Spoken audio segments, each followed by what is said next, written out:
Here we are with another Saturday Night Live. What's the date? I don't know. Lost. 26. September 26, 2020. Time is just flying by. Isn't it? We've already been in this mysterious boogeyman for what, 6 months now? Something like that. Yeah. It's incredible. What's happening?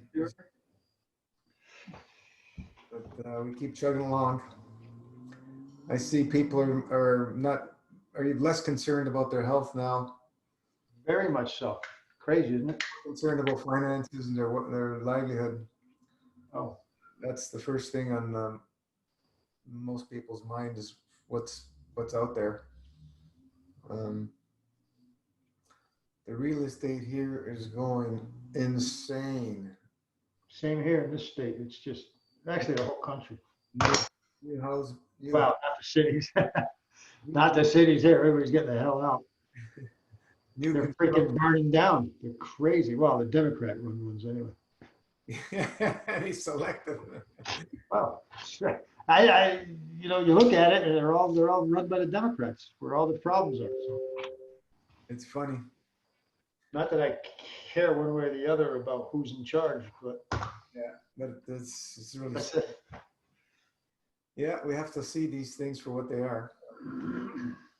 And this idiot governor of ours mandated that children entering preschool must wear masks 3 years old.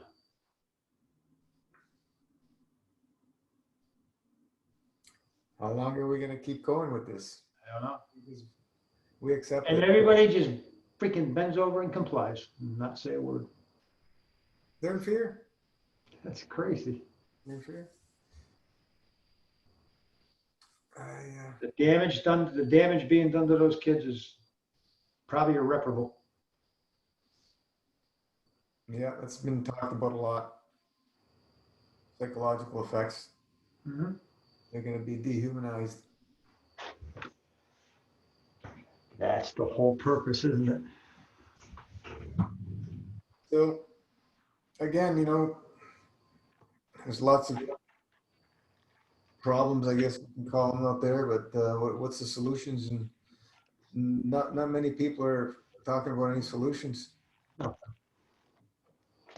So they want the government to fix it. I got some pretty intelligent friends. I mean, they're intelligent people, and they're waiting for a fix from the government.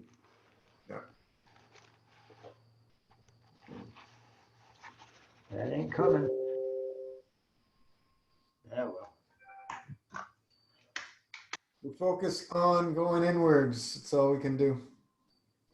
Like I've been going in this week like I've never done before. It's been an incredible week. That dry fest was like nothing I've ever experienced. You're burning some incense. Yes. Very relaxing. The good stuff, not the cheap junk. I got to show you something. Ready for this? Yeah. Let me see. Let me turn this other light on.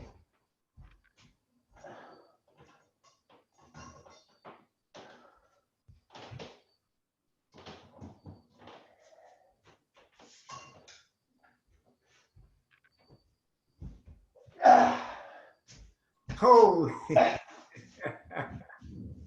That's a pink banana squash. It's huge, isn't it? Gotta be 30. I didn't measure it. It's gotta be 30 inches long. Wow. And this is a blue Hubbard squash. Never seen those. You could feed a freaking family, whole family. I had to harvest them. We had 3 days of frost, so the plants got killed. They're not quite ready. I stick them in the greenhouse for next 2 or 3 weeks, and they'll be fine. Just like that? Huh? You mean to ripen? It's almost there. They'll cure in the greenhouse. They'll be fine. I can't use them now. So. Our average frost date is October 15th, and we had 3 days last week, so we're a month ahead of time on the frost. Already frost, eh? 3 days in a row. We haven't had that yet. Killed everything. Oh yeah. As soon as some plants get a touch of that frost, bye-bye. Hey Marvin, hi Sarah. Hey guys, how you doing? Awesome. That's what Sarah, man. Good to see you guys. I squashed it. Hi. Okay, here you go. Hey Sarah. This is what I grew. Marvin, look at this guy. Oh my gosh. Holy crap, man. I got one like that in my fridge right now. Okay, here's the other one. Here's the other one. Oh wow. Wow. What's that one? This is a blue Hubbard. When Ooh. He got some The other skills, one- gardening skills. Damn. The longer is called a pink banana. people talk about lack in one fruit. I got a lot of those blue ones, not so many of the other ones. You don't get very many on the plant. What is the blue? Is it actually blue inside? No, the skin is blue. Skin. What does it taste like? Sarah, you know what? You ever hear of table talk pie, Sarah? Did I ever hear what? Table talk pie, or is that an East Coast thing? That's an East Coast thing. All right, there was I don't know what it is. yeah, famous for their pumpkin pies, and that's the squash they use to make their pumpkin. Oh. Ah, Does it taste anything similar to any of the other ones? pumpkin. Pumpkin?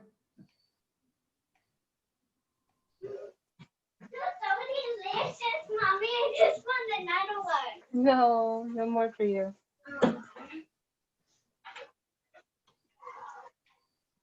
So, what's happening, Sarah? Oh, what is happening? It is madness over here. For the last, well, almost 2 months now, like since I've had to go back to work and school starting, it's just been like so crazy and stressful. Trying to like have the kids doing their school online, and I'm supposed to be helping them with it, but at the same time, like I'm having to work online all day seeing students, and I'm not really accessible to them, which is just causing meltdowns for everybody. Wow. You're actually working online only, or are you going in? No, we're well, at least in California, you can't do in-person learning unless you've been off the quote watch list. So you have to have had, X amount of COVID cases or whatever. And my county is not like in the clear yet. So there's still like too many cases. So we can't go back to in-person learning. Okay. And even like once we meet said criteria, it's still like a month before we can actually go back, because we have to be 2 weeks without like any new cases, and then there has to be another 2 weeks of other like stuff. But anyways, like we're not going back anytime soon. No, So I don't think there's ever going to be no more cases. yeah. According to the plan, anyway. So like there's some places in California where like people are doing in-person learning, but my county happens to not be. So yes, everything we're doing is online. So all the therapy I'm providing to students is online, on Zoom. But it's just been really difficult. And so now I have a total meltdown, and my mom, who, well, thankfully just retired in December. So she's available, but she comes over every day and kind of, helps them get on their Zooms and make sure they're doing their work and stuff, because I can't help with that. Yeah, so it's been it's been really hard. My daughter has, they have half the kids coming in every other day.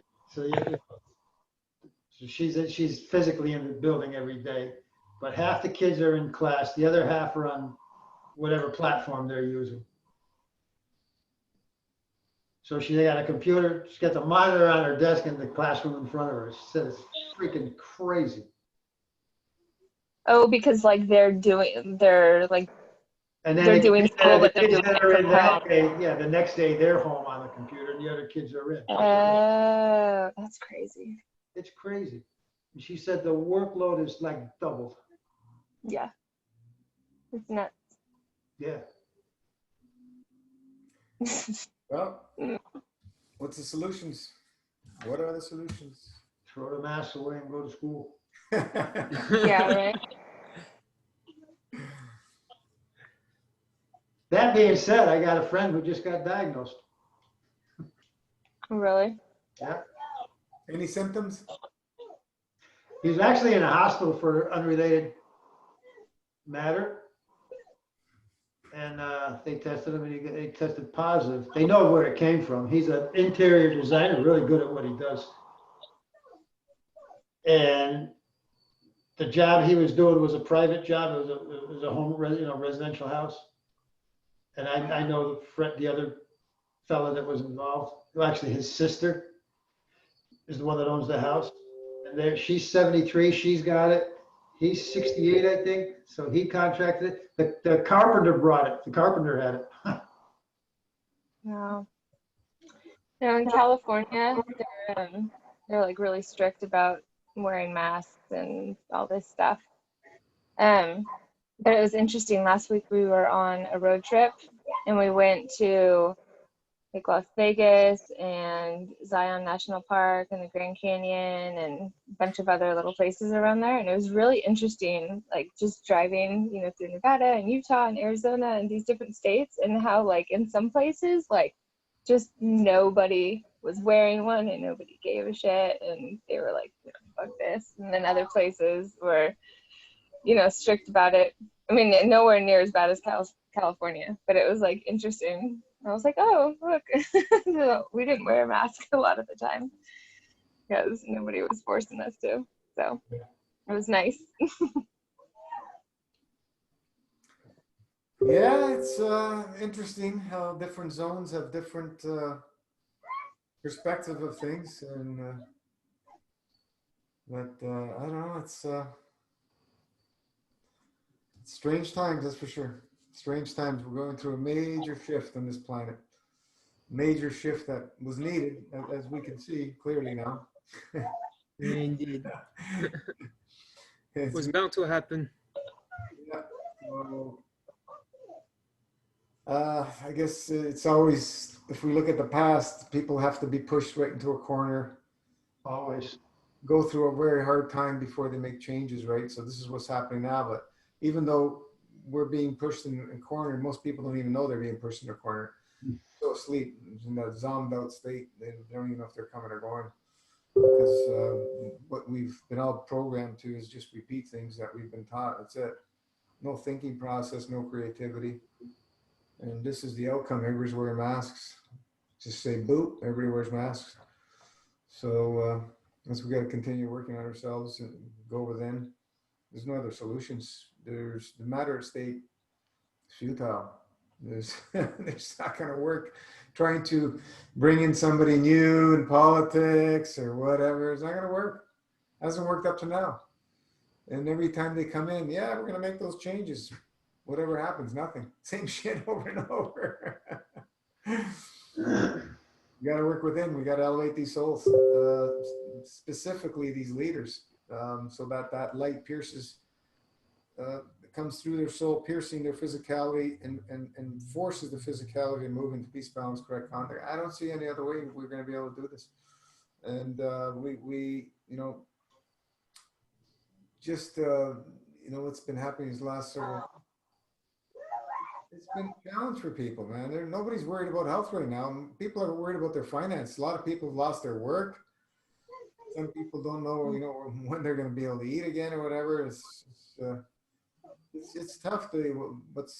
the mindset out there. It's you can feel it in the air. You can cut it with a knife. It's so thick.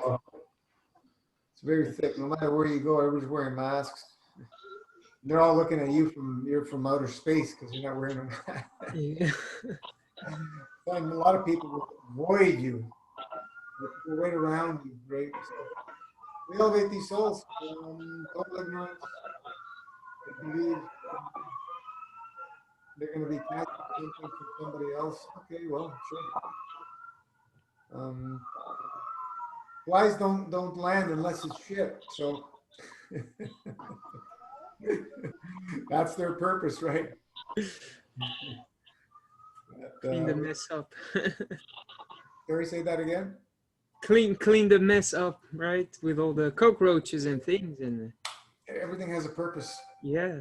Even though we don't understand that everything has a purpose.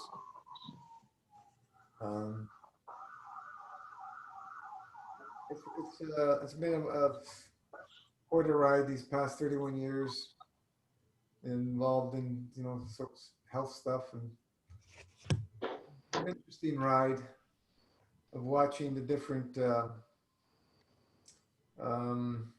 what do you want to call them?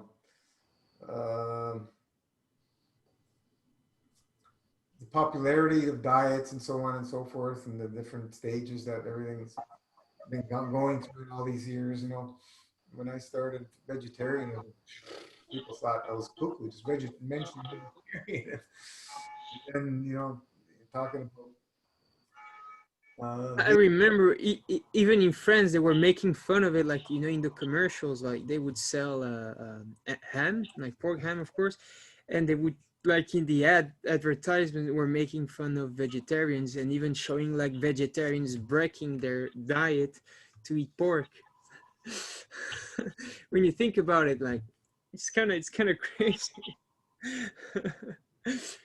Which one is actually the cult, right? Because sometimes they define like certain, like for example what we might do as fasting like extremism, but when you see it's like society becomes a cult, like everybody's just so into their ways of doing it. And as you said, that, and I even saw that like in this veterinary career, people, you're gonna be a doctor or whatever, you're gonna be a scientist first.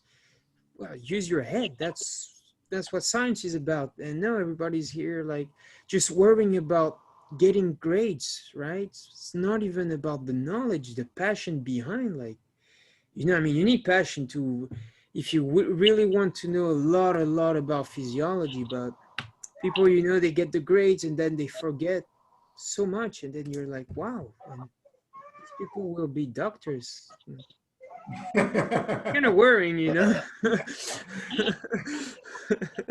Yeah, it's generally what's been happening with the whole damn workforce. So everything's like that now. Like to find, any good workers in any kind of thing, it's very challenging.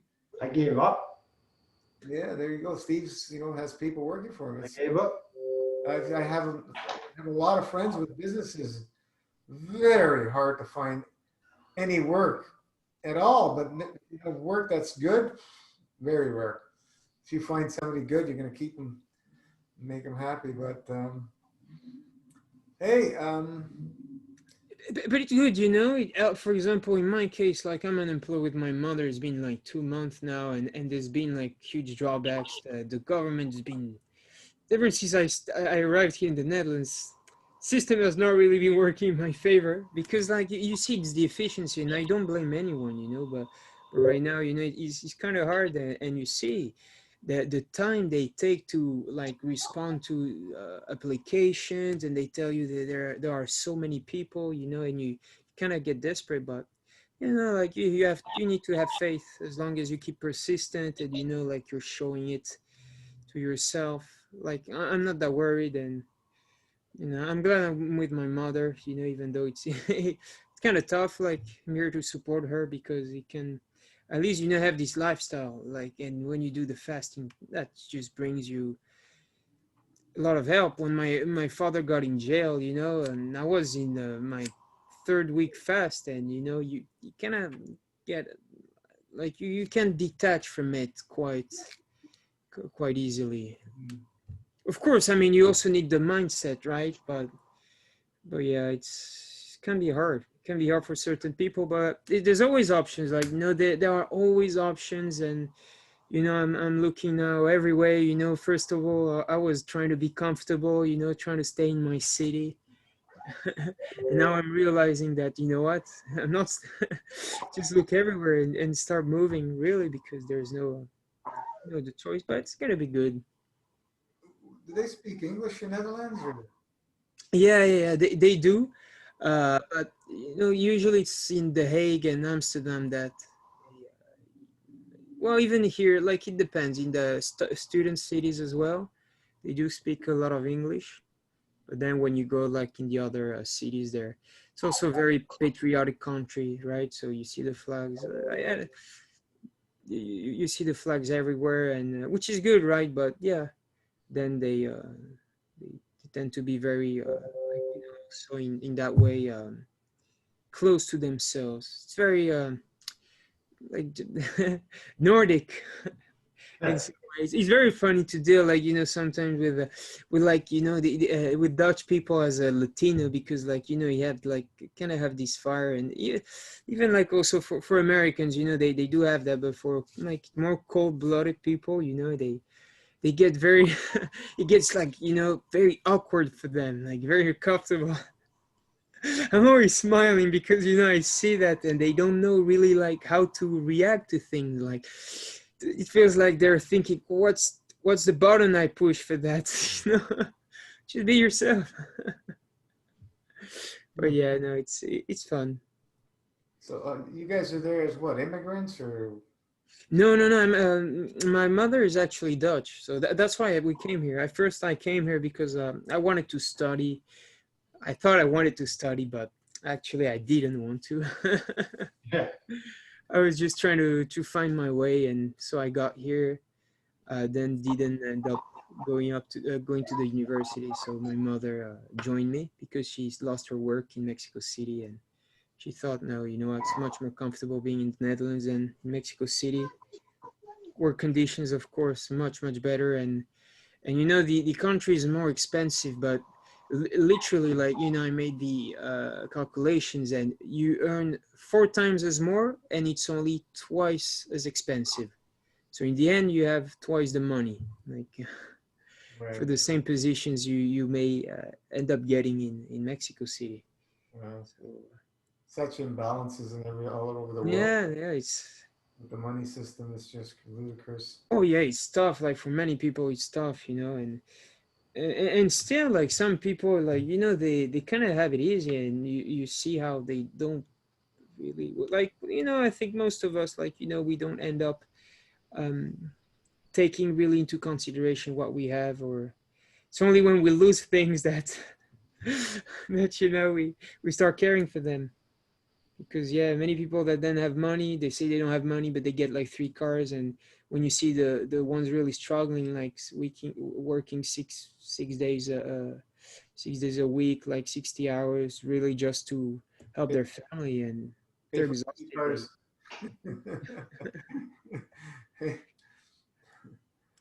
Yeah, well, you know, it's people, majority of people living paycheck to paycheck. They're living over their means. And it's by choice. Yeah, a lot of them, yeah, that's true as well. So it's We kind A of lot of hard. them, but a lot of them not by choice. Yeah, but Yeah, a lot of them not by choice, yeah. it's both. You know, it's the system the way it's been going. But you know, a lot of people buy things they don't need over and over and over again. They were programmed to do that. Exactly, exactly, and that's the challenge that puts people in these trap. You know, buying name brand things. You know, I don't buy name brand things. This is something I got this second hand. I don't go buy name brand things. Don't buy anything. You know, like it's paint. Really. Yeah, The only thing I care about is ethical. Like if I want to buy something, I just care like where does it come from. If people are treated in a nice way, I'm all about the fair trade. I always looking for that, and that's the only thing I care about. And usually, also comes with quality, right? When people, do things and they love each other, like always these products that are ethical, usually, like most of the time. It's also hard because even like these organic labels, you see behind what's going on. And I smelled the other day an organic tomato and didn't smell right, like the skin, like, something was on there. And it was shaped like a big market organic. And then you wonder, I don't know. And also what you can read, of course, it's never perfect. And it's always money, like, making its way for people that are corrupted and, want to take advantage. Mm-hmm. Well, that's we're not short of any of that. Exactly. Like, what do we truly know? Like, we can only do our best, but Oh boy. oh yeah, that's why, let's keep on having fun, even though things are going, like, it seems they're going sideways. But as you said, like nature always has spiritual solution for, and this is it, actually. This is it. And this is what we're getting. And some people are suffering because they're like, they're causing problems to themselves. And in hard times, like, you need to really start considering what we're doing. Yeah. Like, as you said, last time it's generations and their generations of like being murderers and thugs. And when I started feeling these emotions in my ancestry, and like, I know there's for sure there was rape in my Mexican side, lots of violence as well on my father's side, uh, just Yeah, that can end with you. So I don't even worry about the end because that ends with yeah, exactly. But that doesn't carry forward. Period. That's over. oh yeah, exactly. But then that's one of the tricks, right? You start recognizing that, but don't get involved too much because it doesn't matter what it is, right? Yes. It will just get evacuated, right? But it's impressive. It's really impressive and humbling. How you doing, John? Pretty good. How you doing? Good, thanks. I'm hot. It's like hot out here. I just like trekked up the hill. So I'm just cooling down. Yeah, it's still in the 90s here Oh, God. for the next like week at least. I haven't watched much of the news. You still burning? Yeah. Wow. Not as much. I mean, like, I couldn't smell any smoke today or yesterday, but a little bit I smelled like a couple days ago. We got some of your smoke. I think it came in like Wednesday. You're welcome. Yeah. Yeah, my dad in New Jersey said that it's affecting the sunset. Even in Belgium, my landlady's from Belgium, and the sunset is affected by the Western U.S. fires. Incredible.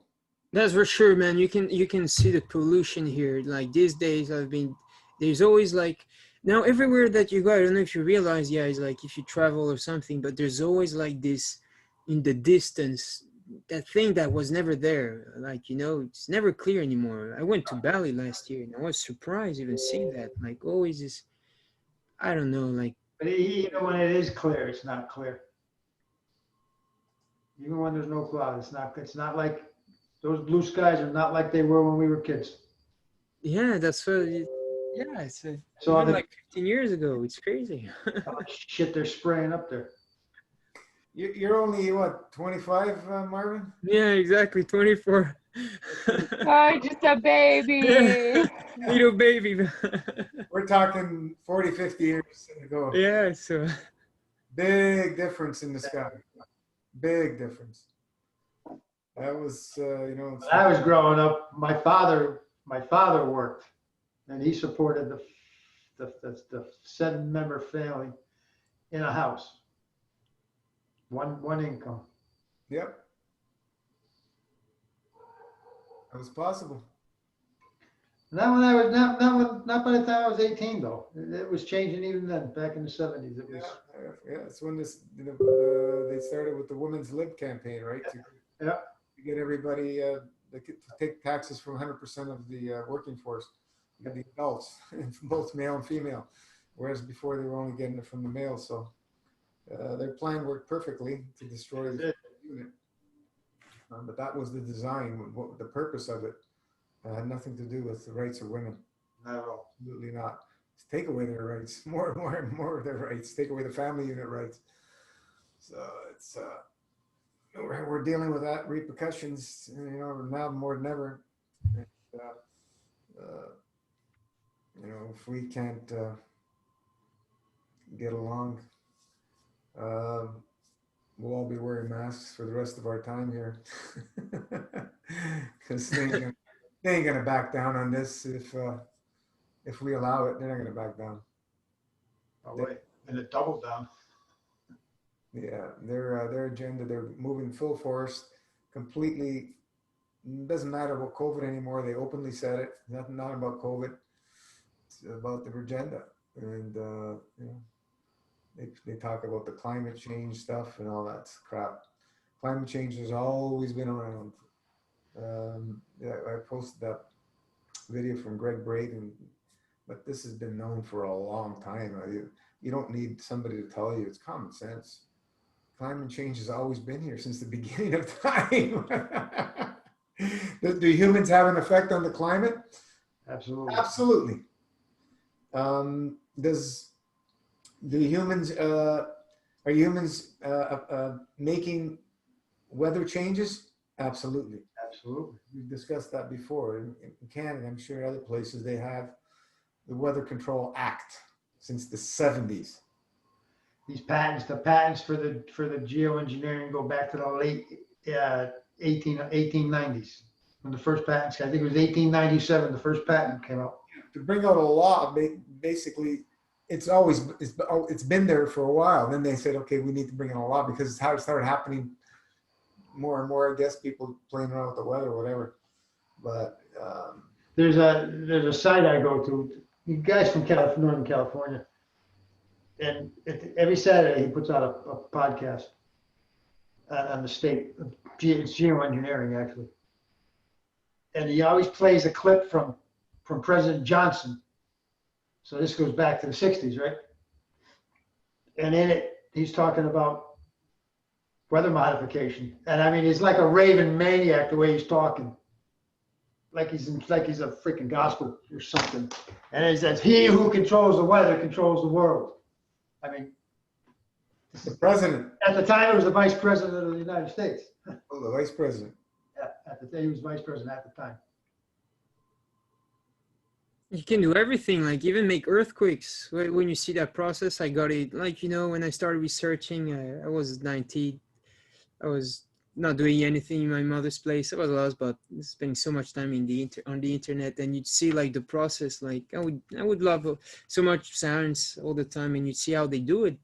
Like, there's that cave they call ionosphere. They start sending radio waves, and depending on the frequency, it will like reverberate and goes back to the planet. You can literally like do anything. You can create earthquakes. You can like, yes. These are the things we know of. Imagine what we don't know of. Yeah. Yeah. Yeah. So what's the solutions, guys, for gals? Go within. Face the shit. Well, Oppenheimer, when he saw the first hydrogen bomb, he quoted the Bhagavad Gita, and he said that I have become time, the destroyer of the worlds. So science like has just like really become godlike on this planet.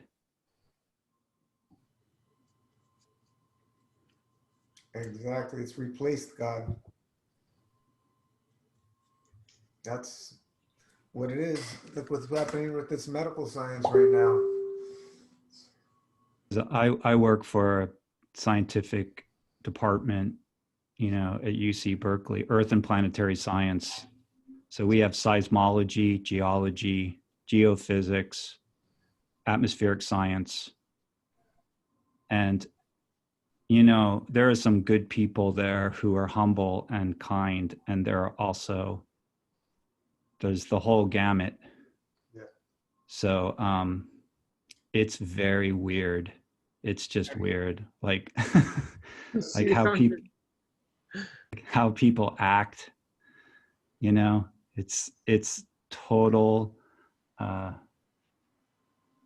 you know, empirical, like it's just so weird, the culture, you know. So you're a scientist, John?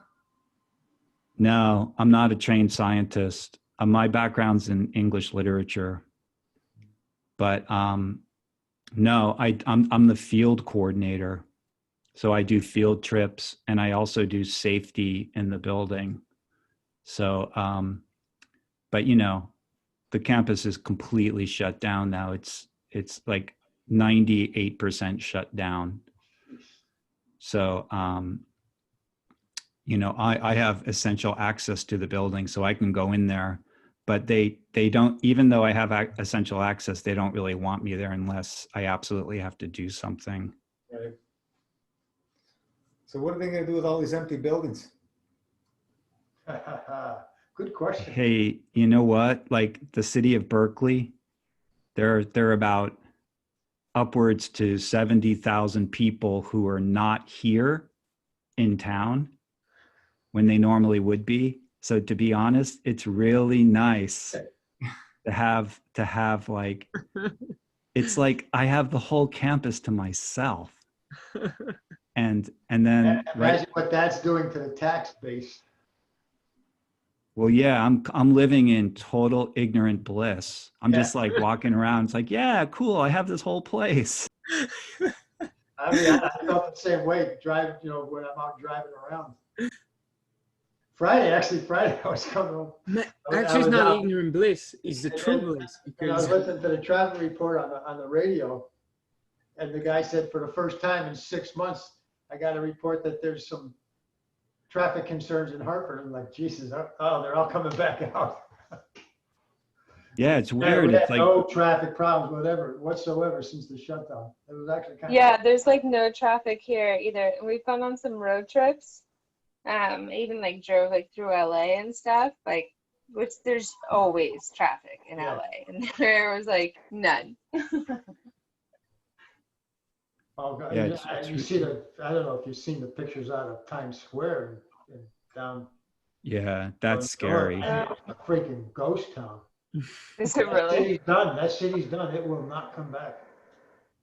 They've lost so much of their businesses, and now their people are fleeing. They're out. They're leaving. Yeah, I was Connecticut, buying up all the property here. They're going south. They're getting the hell out of there.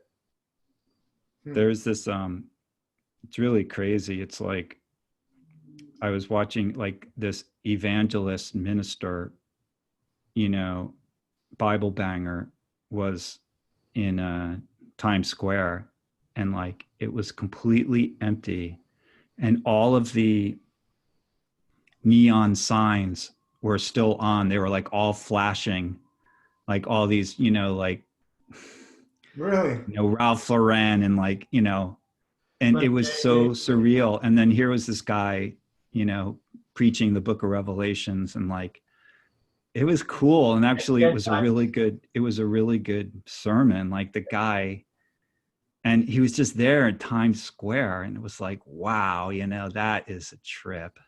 There's no one there. There's like 2 people listening to him, and like it was just deserted. Interesting. But I mean, if you look at the storefronts, over half of them are boarded up. They will not reopen. I have no idea what's going to happen, man. Yeah, over here the traffic's almost back to normal. Even with there's a lot of businesses that went out bankrupt for sure. I think there was like 250,000 bankruptcies in Ontario. Oof. Just that was a number a couple months ago or so, but I'm sure more are going to fail because more restrictions that they're putting. You have a restaurant, you can only have so many people. They can't survive. Can't survive at all. They have a hard time surviving when it's full. Yeah. They only operate like 2-3% margins, 5% tops. Yeah, so it's Used to work in that industry. It is tough to make. It is tough to make it. yeah. So but let's see where it goes. But The estimates are 60%. I've seen the estimates at 60%. 60% of these businesses that have shut down will not reopen. That's a massive number, especially here because the bulk of employment is through these small businesses, or was. yeah, like the Walmart near us here, it's like maybe not even a mile away, and it's right near where they just did the new subway line from downtown Toronto, which it ends here now. It was finished about 2 years ago, and there's building all condominiums. Yeah. So this Walmart's closing down, building more condos, and then Walmart's actually moving just a little bit closer to us because there's some open land. But Walmart ain't suffering. Yeah, now neither is the Dow Jones averages. It's crazy. It's like the stock market's strong as fuck. All that's where all your inflation's sitting. It's sitting in the stock market. That's where your inflation is. Nobody understands finance and what these idiots are doing. It's all make believe. I mean, your actual inflation, that's where it sits. Because it's being pumped in. They call it liquidity. It's being pumped in. So all this money that they're allegedly printing, they're not printing, they're just creating it on a computer. That's where inflation sits. As soon as that thing goes, then see, right now we're deflationary. We're moving into the deflationary period of this. When the stock market goes, then you go into the hyperinflation.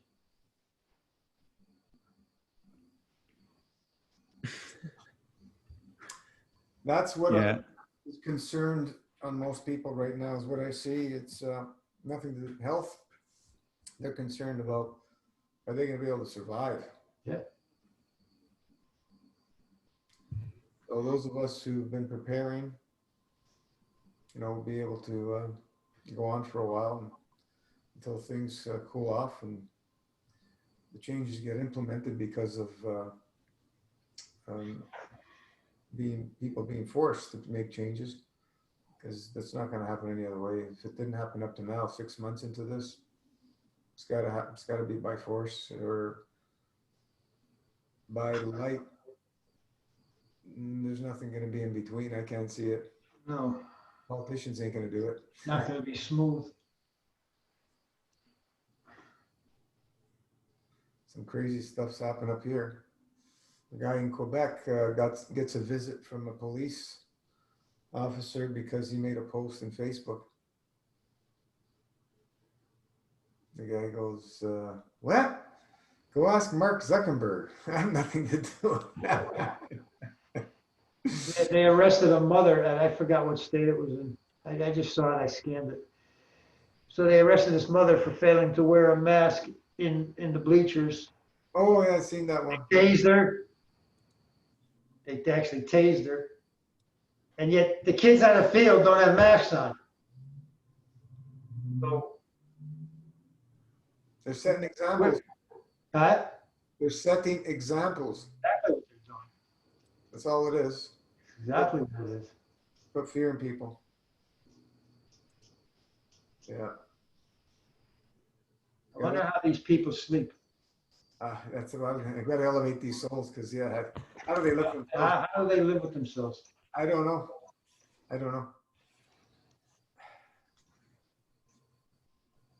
I don't know how anybody can do that kind of stuff. It's just beyond my words, but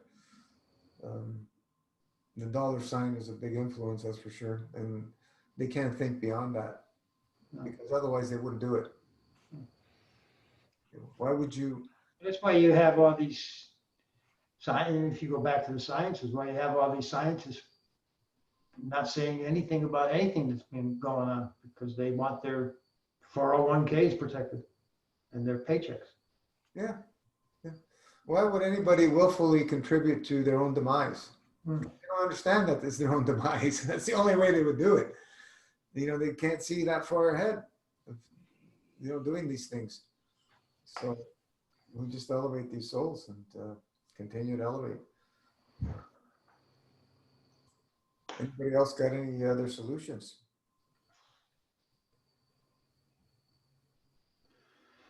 Other than violence, other than what's probably coming. I mean, it's really cranking up down here.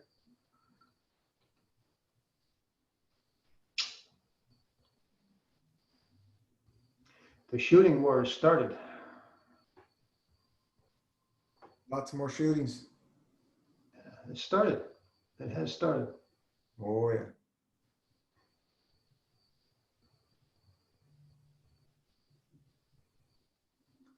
Yeah, this government wants to bring in over 200,000 migrants in the next, up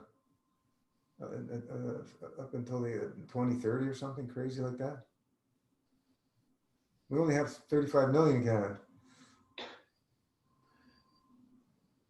Canada's bigger than the United States, right? Land It's mass. more land area. How much of it is like Arctic? I mean, like percentage wise. I don't know, percentage wise. Like inhabitable. Yeah, a lot of it's not inhabitable. There's not much people living in those areas, but it's still a big country to fly from. Well, you're mostly populated on the coast in the St. Lawrence, right? Pretty much. Yeah. Your major Vancouver. Toronto, Southern Ontario, near the Yeah, the Great Lakes, right? US, the lakes, the border. But yeah, it's.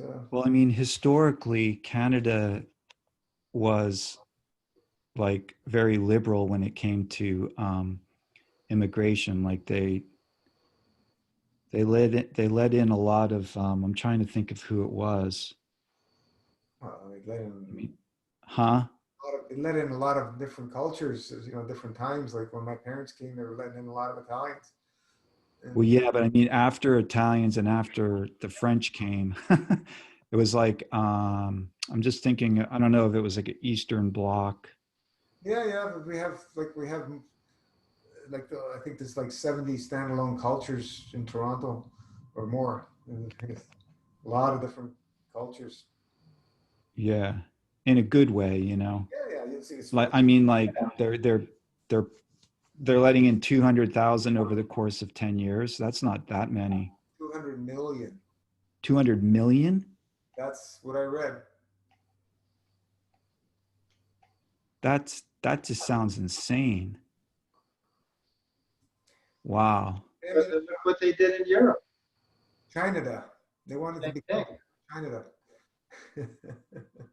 It's happening here too, but you go back here and throughout the early 1900s up until the 40s, 50s, the immigrants,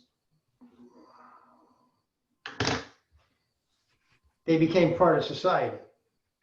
They didn't. That doesn't happen any longer. Now they come in and they're in there. Everybody stays to themselves. They don't. Now what's the word I'm looking for? You know what I mean? Integrate. Yeah. Everybody integrated. Yeah. So it was a homogenous society up to pretty much. Not any longer. I don't know any countries now anymore that are really homogenous anymore, except the ones that are closed. Well, I mean, it was insular, like you think of like Gangs of New York, that movie, and like the Italians and the Irish, it was I mean, that stuff went on, but I think you're right. I think generally it's even more so now, you know. I mean, the honest, hardworking people. That's what I mean. I didn't mean the criminals. But you know, to be fair, like there's like Islamophobia, but also I think we've made strides with Islamic cultures coming here. I think there's good to be said about assimilating moderate Islamic culture. You know, it's not perfect, but that's what we were built on. I mean, that's what the country was built on. Yeah. Yeah, but I mean, in recent times, like Islam has been accepted. That's because the stupid crusades have never ended. I'm just talking about in the United I know, States. if you think about it, that's still part of the ongoing crusades. They have never ended. It's never ended. If you go back, Jefferson wanted to go over and freaking fight. He wanted to send the Navy over there. It's never ended. I mean, right from the beginning of the country, it was the same. It feels like karma, you know, as well. Like, honestly, like looking at that perspective, it's been like ever since I started digging into all of that. I mean, like, you know, I'm always laughing at all these events because it's like, for me, like I'm seeing it coming, everything. Like, for me, like it's gonna be super dramatic in the USA, because just North America, when you see what they've done to other countries. Oh shit. Yeah, also Europe, like, you know, they complain about immigrants, but like, I mean, you went to destroy whole countries. What do you expect? It's all about the resources. The immigrants. Rape them for the resources. Yeah, exactly. This country's been at war pretty much 95% of its. Exactly. Like they stole everything. They stole everything. So of course, get the immigrants, man. Like you destroyed everything. Where are they gonna go? Actually, yes, you know, karma is the same here in Europe. Like, you know, the Netherlands, like, you know, Netherlands is no saint, and you know, it's just hypocrisy all around the globe. Just hypocrisy. The Middle East has been destroyed like no other country, and Absolutely. Oh, geez, yeah, because of the oil. Oil. I mean, you think of Baghdad. It used to be one of the most colorful, vibrant, mystical, you know, wonderful, magical places in the whole world. Mm-hmm. And like now it's just completely it's just like a fortress now. It's like a bunker. You know? We created that. But I mean, you know, if you're going to talk about karma, it's like deeper than all of this geopolitical bullshit. Is the fact that like the earth is just, you know, it's dying. Like we're, you know, it's ecological disaster. So we can't really expect human beings to be doing very well in terms of world peace and cooperation and assimilation and all that stuff. I mean, the biosphere is just dying. So it's like, you know, COVID is just the superficial thing. It's like, you know, we're wearing masks. You know? Also salvation, also for nature, actually, you know, COVID, it's like, it's actually helping nature, you know, more than. Yeah. Well, yeah, there's like a paradox. Yeah, that's the funny We thing. left it alone, right? We left it alone. It's not that anything we've done except leave it alone. Yeah, but you have to go to zero emissions. I mean, that's not going to happen. And even if you went to zero emissions, you know, everything's already baked in the cake from what's been put up there. So if we went zero, that doesn't mean everything stops. It still goes. But Nature, at least we would have a chance, at least we would give it the chance to come back to balance. yeah, nature will always find balance. It doesn't matter what we've done. We're irrelevant. As long as we stop bombarding it, it'll return. Kurt, hi Kurt. I'm seeing way more masks, people walking down the street and driving with them. Mind control is real. Yep, it's all over the place. Like it freaks me out. Somebody in their car by themselves with a mask. I mean, with shields sometimes. I go, holy jeez, man. Gloves. I saw a shield a couple of weeks ago. I saw a guy in a shield, gloves, shield. Yeah, it's so disturbing. And then I saw one about 3 weeks. I think I mentioned it to Gino. Beautiful, beautiful convertible coming down the road. The guy's got a freaking mask on. Up right down. I mean, it was 85 degrees out. He had a freaking mask on, and it's like by himself. I'm like, oh my god. You know what I do? I just like I wear my mask around my neck with it off, and I just run right down the middle of the street. If I have to go somewhere, I don't even walk on the sidewalk anymore. Today I was running right down the middle of the street. Like, just like, okay, I'm a car now. It's just like, you know, because it's like I kind of want to make a point. You know, it's like, hey, look at that dude. He's like running down the middle of the street. Yeah, noticeable. We'll get through this. We don't have a choice. Yeah. We have to be the change. I mean, like as we can see, it's either that or, I mean, you die, and not really in a pleasant way. So. That's a good alternative too. So. Yeah, exactly. For some people, you know. Absolutely. Jumping the fence, yeah. Yeah. Yeah. You know, inside I have like this uncle that's quite rich. Like he has uncle and aunt, they have accumulated millions. That's what they work for. But now that they have all this money and they're about to go on retirement, my uncle, like he has no interest in, like, I don't know, in the world. That was like 2 years ago. I asked him, so what do you want to do with all that money you have? So what's your plan? Where you want to go? Like you want to visit some place, you have some experiences to have, like enjoy something. And the only thing he wants to do is, of course, drink. Like he has his own issues. And no, he doesn't see the fun in the world. Like he doesn't see like opportunities to learn. And you see, of course, like where that's leading him. Like his health is, like, you know, his health is going for the worst. And when you show so that to yourself, like you feel like in your life that you're stuck, that there's nothing left to learn or for you to experience because you're stuck with your belief system, well, then you're inviting death, right? Absolutely. In some way. Yeah, but you know, it's like more and more, you know, I've been reading some of these books lately that are cool, and like, again, this is I'm repeating myself, but you really can't like influence people like that.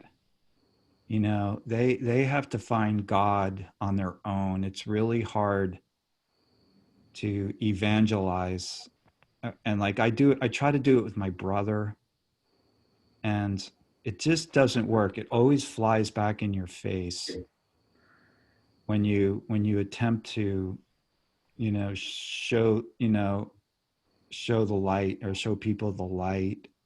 It's really another paradox, because you want to help people, and if they're open, that's one thing, but otherwise don't even waste your breath. What you do is just try to plant seeds. Just plant the seeds. Stay out of the outcome. That's the outcome. Yeah, because it's not gonna. It's like I've done it so many times. I've reached out and I've tried to help people and like enlighten them, and it just gets nasty. Yeah. It just flies back in my face. It's happened 5 or 10 times in my life, like really badly. other times too, but like at least 5 times when I've tried to help people financially, always flies back in your face, you know? That's a whole nother story financially. Well, I mean, yeah, like people on the street, you know, you help them financially and then they resent you. Yeah. It's like, but I mean, but just in terms of, I don't know, like You're talking about I'm strangers? done with that stuff.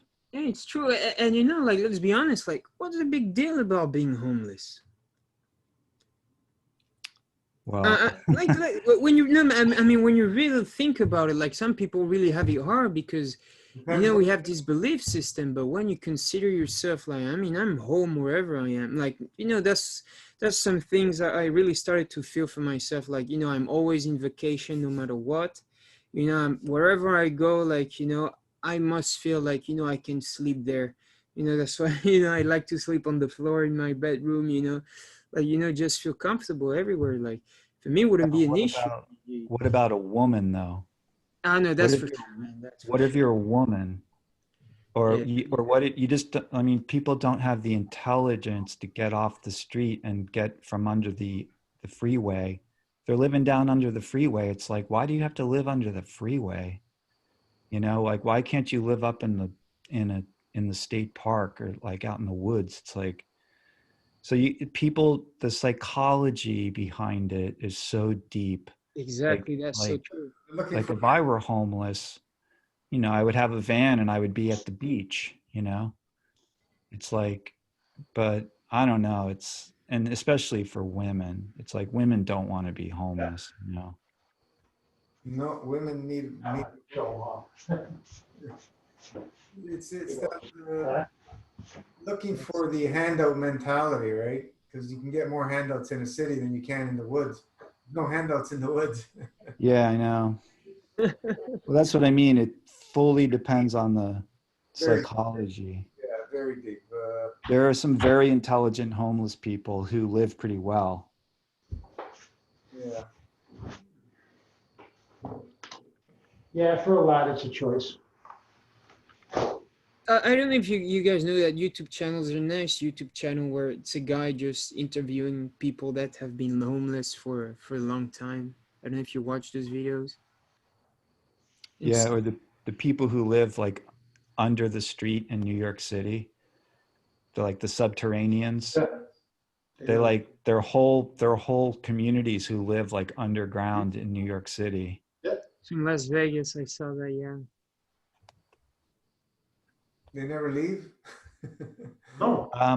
It's like they leave at night, like they go up at night and like, you know, get food and stuff. I don't know, like there are documentaries about it.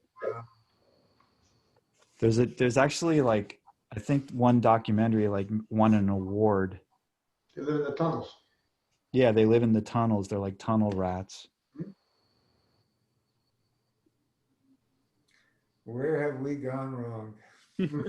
No, yeah, but the thing is, it's like, I don't know. It's like, Well, you know, as you said, like, you know, it might be sad to say, but in the end, it is a choice in some way, not for everyone. Like, you know, some situations, like you just get drawn in and like you don't know what's happening, and there's that deep psychology behind it. But when you sit like there's always a choice. And like, you know, for example, right now I'm in financial constraint, and my mother, you know, sometimes she doesn't understand me because she's like, wouldn't you want to receive like $10,000? And I'm like, hell no, man. Like, I mean, I got myself there, and like, you know, that's giving me strength, and like that's kicking my butt in some way. Like, you know, let's come on, let's like to have that attitude to really go for it.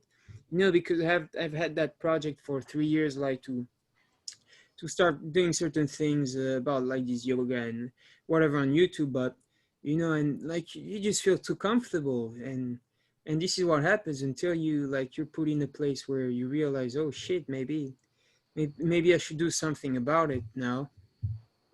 So actually I'm enjoying, I mean, I'm enjoying life more than ever. And it's really funny, and I said on the post, like, you know, I mean, the worst situation economically, but my life is just, I'm just having a blast. It's crazy. And just I mean, you just know it's gonna be better. You just know it's gonna be better when you're living with that attitude, really, because I mean that's what you're bringing to yourself. You're just bringing like good things, and I already see it coming, but you know it takes its time. Sometimes you get desperate, but of course it's hard. Like for some people, I don't judge, but you know there's always that choice, and I've been trying to. I've tried many times to be manipulative in some sense, as you said. Like you know, you try to push your beliefs into people, and the only thing you can do now is just share how you're living it and loving it. You know how like you know how much love you feel, and people they you know they just don't get that.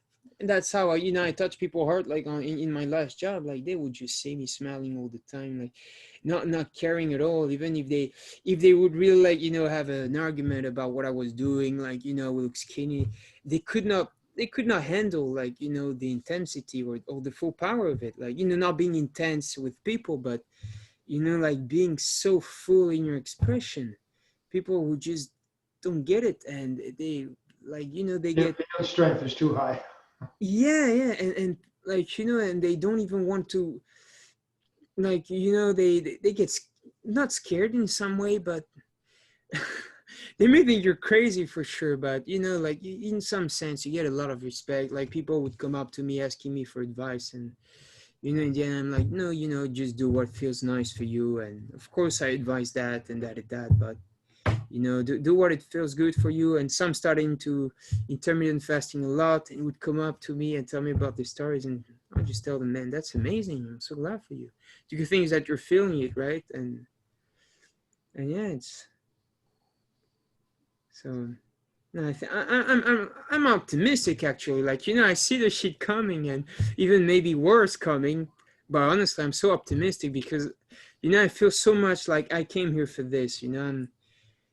I'm so devoted like to this, like seeing all of this in full in front of me.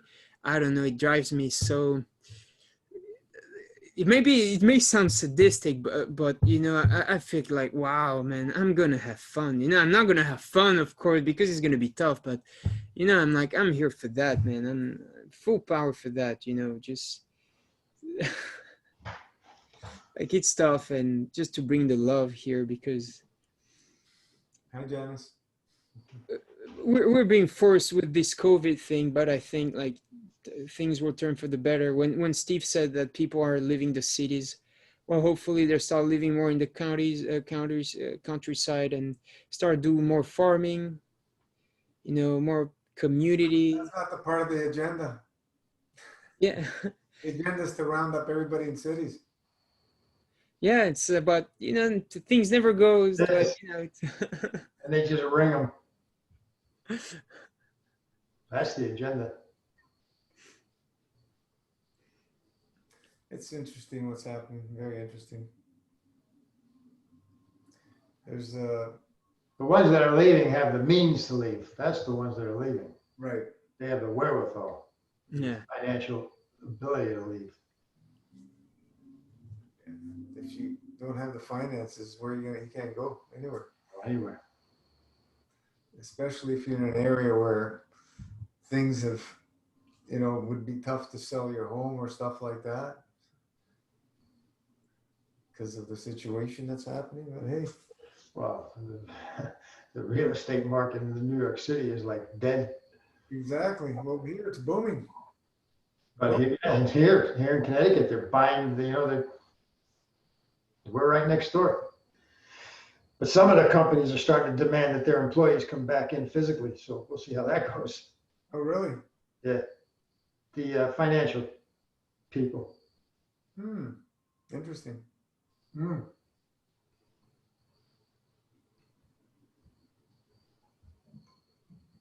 Well, they got to pay for these big office buildings. They got their leases. That's a whole nother problem. The real estate and the rents.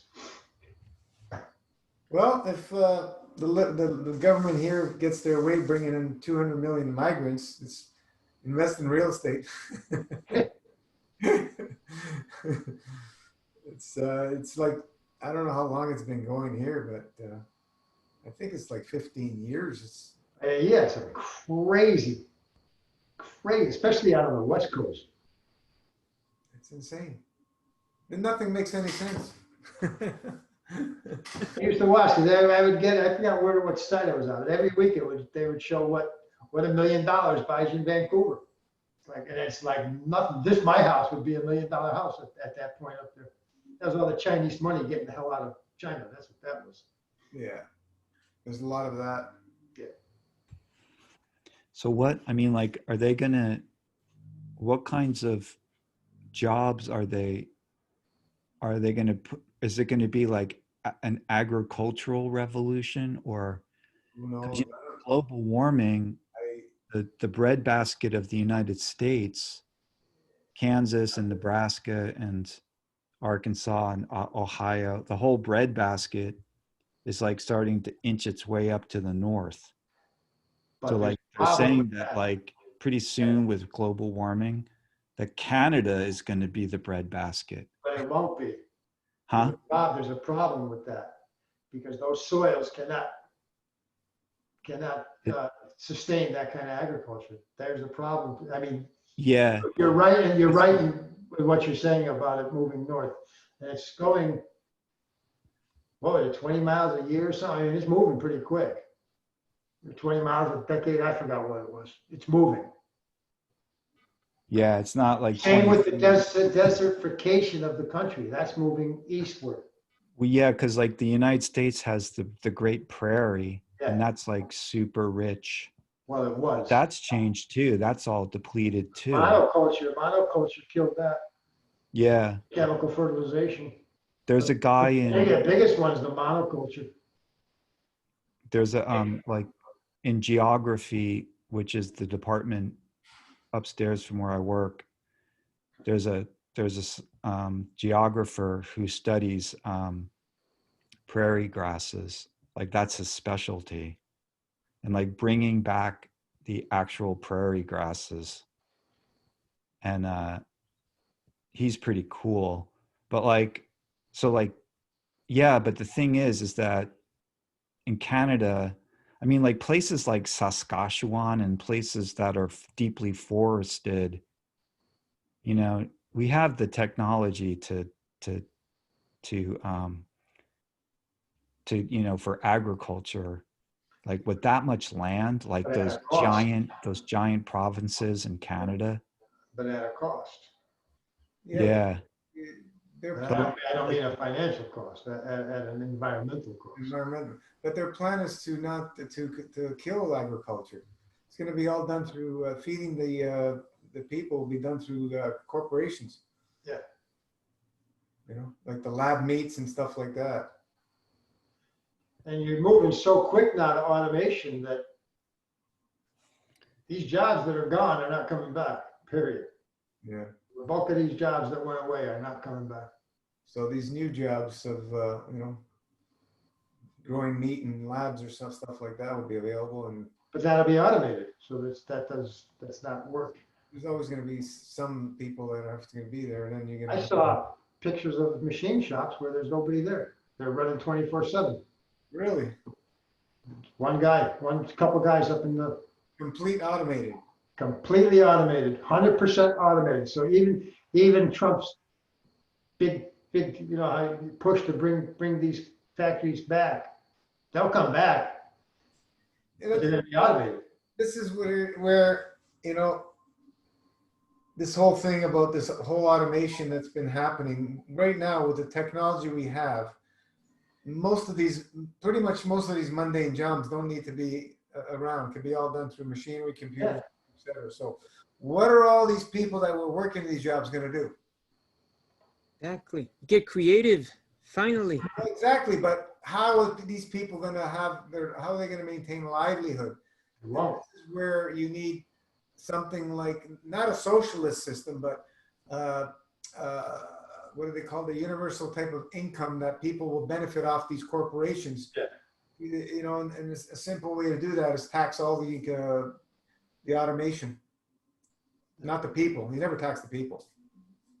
tax the automation, tax the computers, tax the robots, tax all that stuff there Sure. to feed the rest of the people. Because where are these corporations? How are they enriching themselves? Through what? Through resources. Who owns the resources?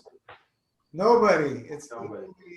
you know, we're all caretakers of the whole planet. So all humanity, and as well as all the animal kingdom, etc., should be able to benefit freely from all the resources of this planet, because Mother Earth gives freely and it's abundant. That's the way I see it. There's even a lot of these billionaires are talking about, we need to move in that direction of universal income, because the jobs are disappearing at a record rates every year. You know, they're trying to, even in the banks, they're getting rid of tellers. You got to go to a machine.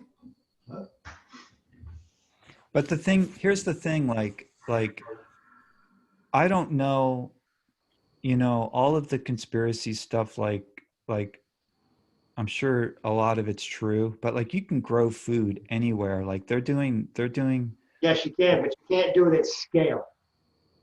That's the yeah, problem. but like in they're doing these things in the cities now where you have water catchment.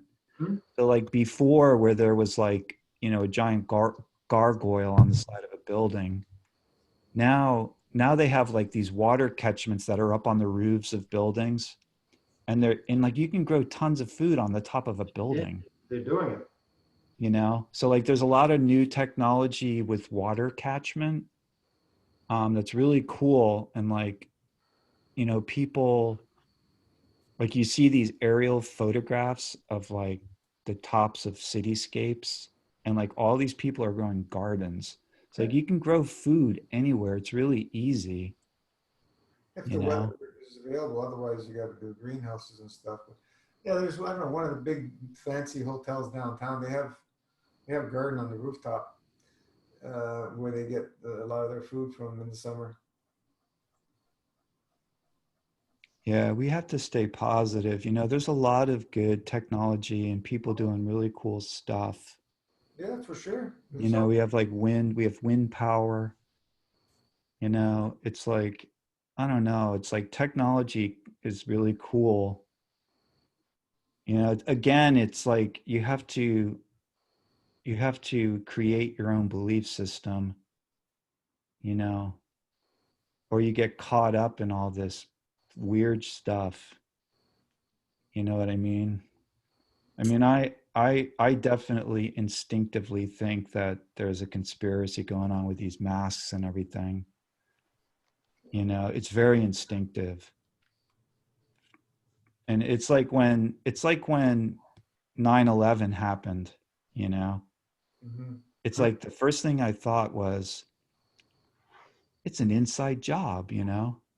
And then my dad, who's conservative, I talked to him on the phone, you know, and the first thing that came out of his mouth was, John, I think it was an inside job. And so like, man, people have strong instincts, even stupid Americans, you know. It's like people have strong instincts, and like people, you talk to a lot of people and they're wearing their mask, but if you say something, they're like, yeah, like this is just wrong. This is wrong. Like, But still, yeah, they do it exactly. So we have no excuse, you know, in the end. Like, and you know, that's one of the beauties, I think. Like, you know, when we get to suffer deeply, like, you know, you're breaking some universal laws, and that's why, you know, there's really no excuse for any people's situation. Like, I mean, you know, I truly believe and even know, like, you know, you signed up for everything that you're experiencing, and you're experiencing it because, like, you can handle it.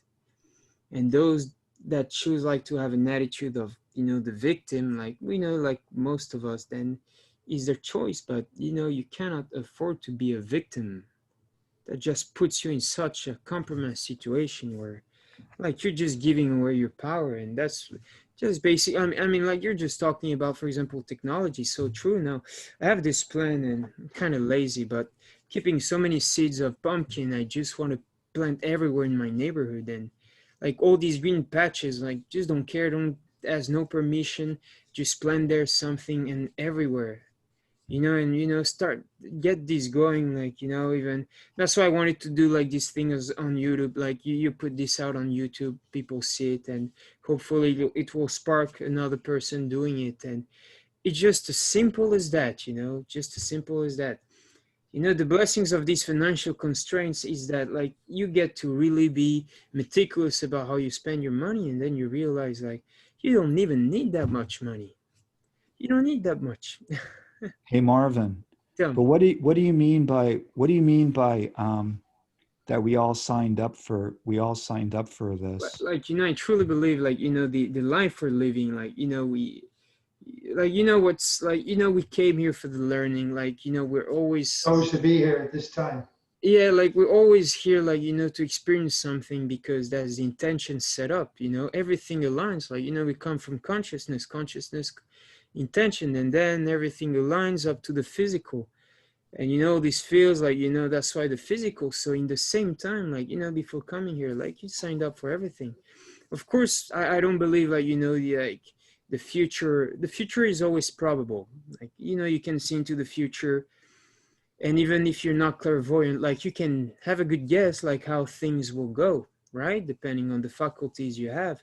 So like you realize like how it's all about that, like, you know, that intention, and then it leads to physical manifestations. So then you realize like, you know, we're all in this, like, you know, having fun, and, you know, we're asking for it actually, like whatever we receive, we actually ask for it. We just don't realize, you know, we get expectations because like we don't know what's happening, and it's okay to have these expectations because like to be faced with the fact that like you didn't know, that's what brings as well the learning, right? But yeah, I mean, going deep, like, you know, like before having a life, like you preview your life, not every single moment, because that's the beauty of it, like, you know, you get to tailor make your experience, which is unique, but, you know, you come for a specific learning. And that's why, you know, I'm like, you know, now I always felt lost, but I never lost hope. And like, you know, I came for this, you know, I'm enjoying this a lot in some way, you know. That's why I said it might sound sadistic, but everything that is happening, I mean, I came for this. And like, for me, like, this is like, you know, this give me wings. I'm like, oh man, this is my time to shine. Like, people don't want to shine, no worries, I'll try to lift them up. Those that don't want to come, well, it's your choice. But and your answers are simple, as you said, you know, technology is there, and still we're being we're not having access to certain technologies because of our lack of spiritual understanding, because it would just destroy us. For example, you see just simple technology as understanding gravity. Like, some scientists already understood gravity, which is about the spin of the proton. It's always about the spin, the movement, you know, the interaction that creates the physical manifestation, right? It's the same, you know, with gravity. Like, you see, for example, when you have solar winds, it's all protons packed up together. Protons repel each other, right? They repel each other. Well, why is it that they stay together when there is solar winds? Because their spin, you know, gets reversed. And many scientists talk about that. You also have Keshe that talks about field interactions and about things, but and also, you know, about like the Egyptians, like, you know, some theories say that, you know, they had anti-gravity technology, which I don't think it's just far out, but not available to us because, like, you know, we're not ready for it in some way. You see what it would be used for, the anti-gravity. It's directly weaponized, so we cannot have these kind of things, you know. Stay with the Stay with the nukes. with the rocks. Stay with the rocks and sticks for now, because, like, you know, the power of the atom, like, you know, we can, the biggest atomic bomb was you know, was in Russia, in the northern part of Russia, and the shockwave was so big that it broke windows 400 kilometers away that were in Norway, you know. So there's no limit to that power you can harness. You can destroy a whole planet with if you know how to get like that chain reaction. So you know, it comes with a cost to technology, and like we must always remind ourselves that, you know, technology is here to assist us, you know, to learn, because we're here in the end to learn. Like, we're not here to get money, or I mean, of course, have kids, all right, that's all part of it, but we're here for the experience, you know, like Yeah. all these moments of you know, of Yeah, but okay, so look, going back to my question, like if we're here and we all signed up for this, like, see, that's a very difficult thing, like, to just, you know, so like, so what do you think about free will? Oh no, exactly. That's because you have free will. That's Because like because you when have all you, the if you, power. You're like master of your life, like full of it, you know. well, let me just say that, like, I I was a Buddhist for like 30 years, and I'm starting to have problems with the idea of karma, actually. So like, I'm having kind of a spiritual crisis. In a good way, of course, but Always a like, good way. I'm starting to become attracted to the idea of, you know, that it's all set, right? That, like, so when you said that we signed up for this, that's what I was asking, because there are books out there like The Course in Miracles and interpretations of the Bible.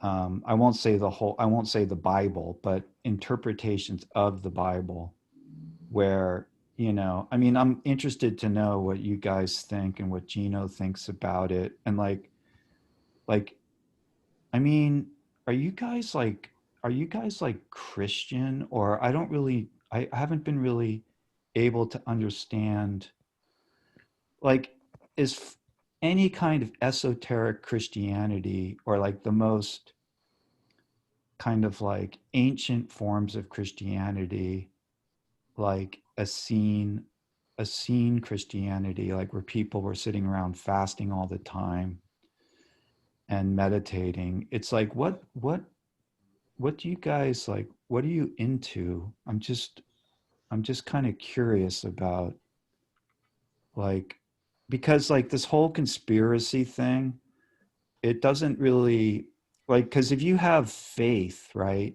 If you have faith in something really deep, you have faith in God, you have faith in the universe. I mean, I'm a little bit confused, but I'd like to know, like, like the word is epistemology, like what your epistemology is, or cosmology, like, or if you don't even want to talk about it, Oh, for then sure, we can talk about everything.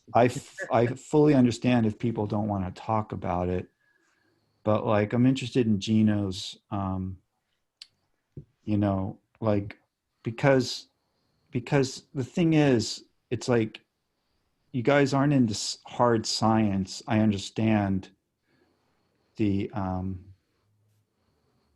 disapproval of it, and then you're talking about plasma physics, but it's in a very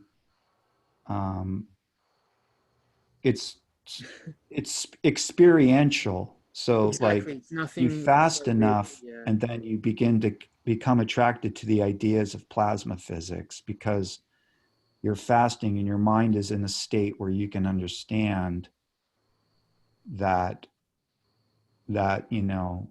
those kinds of ideas that are very profound. But like, do you also, part of your belief system, do you believe in the Holy Bible and like the New Testament, or like, what's the deal?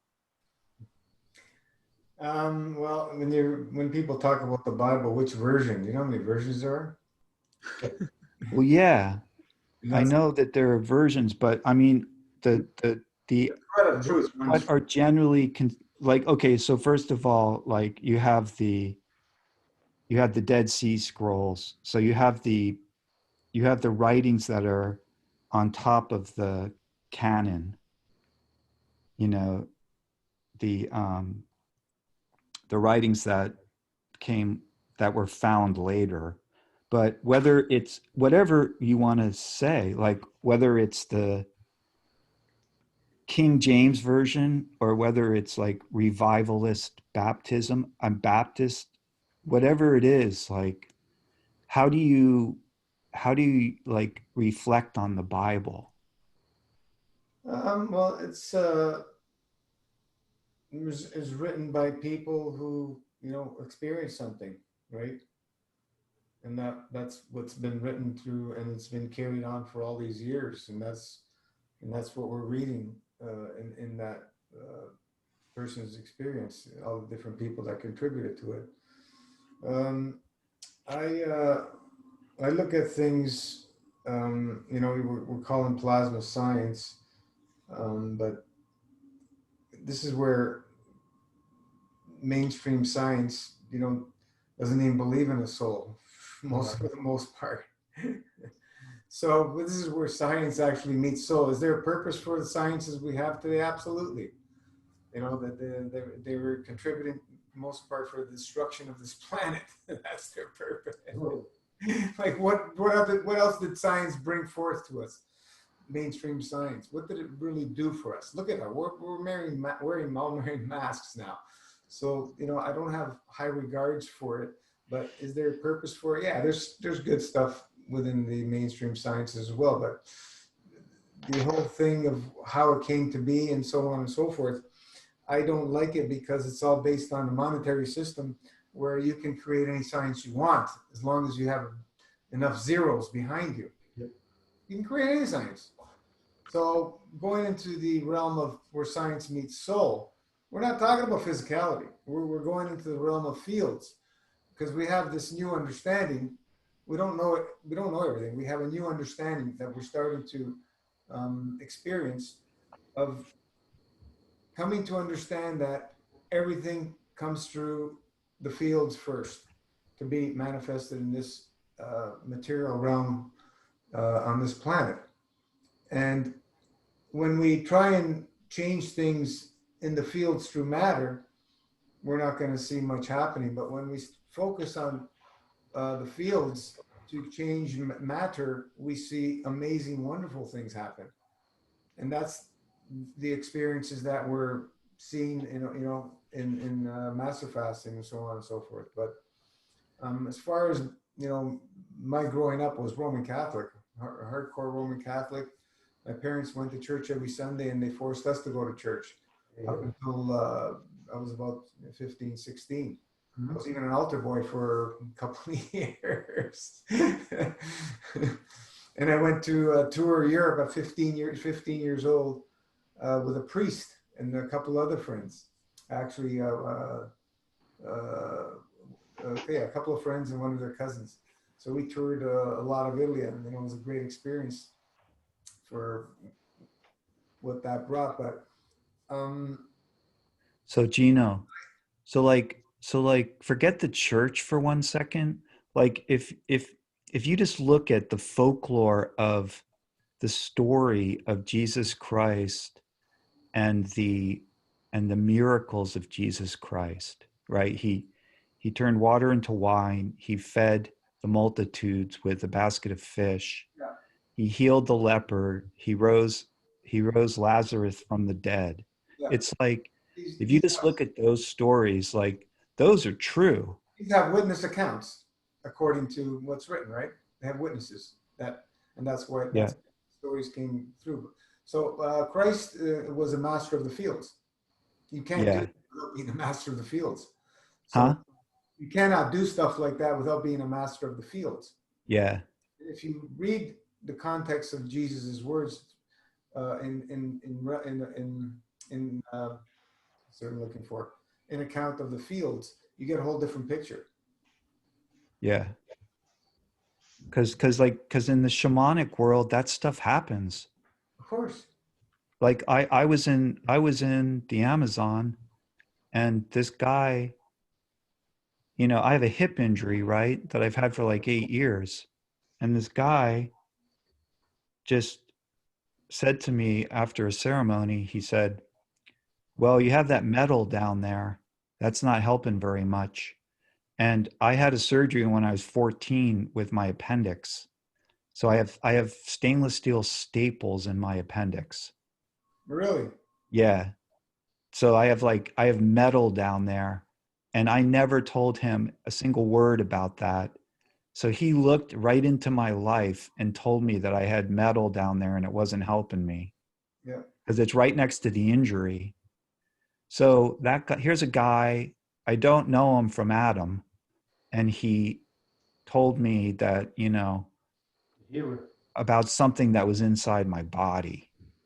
Yeah, John. So I believe in the miracles of Jesus Christ. It's like, why not? In this world, why couldn't it be that all that stuff happened? Why not? I have no trouble with that. Yeah. And Moses and all the other prophets and so on and so forth. And all They were very long lived too. Yeah. Yeah. So yeah, there's I went to a class once on being able to, I can't remember what it was called.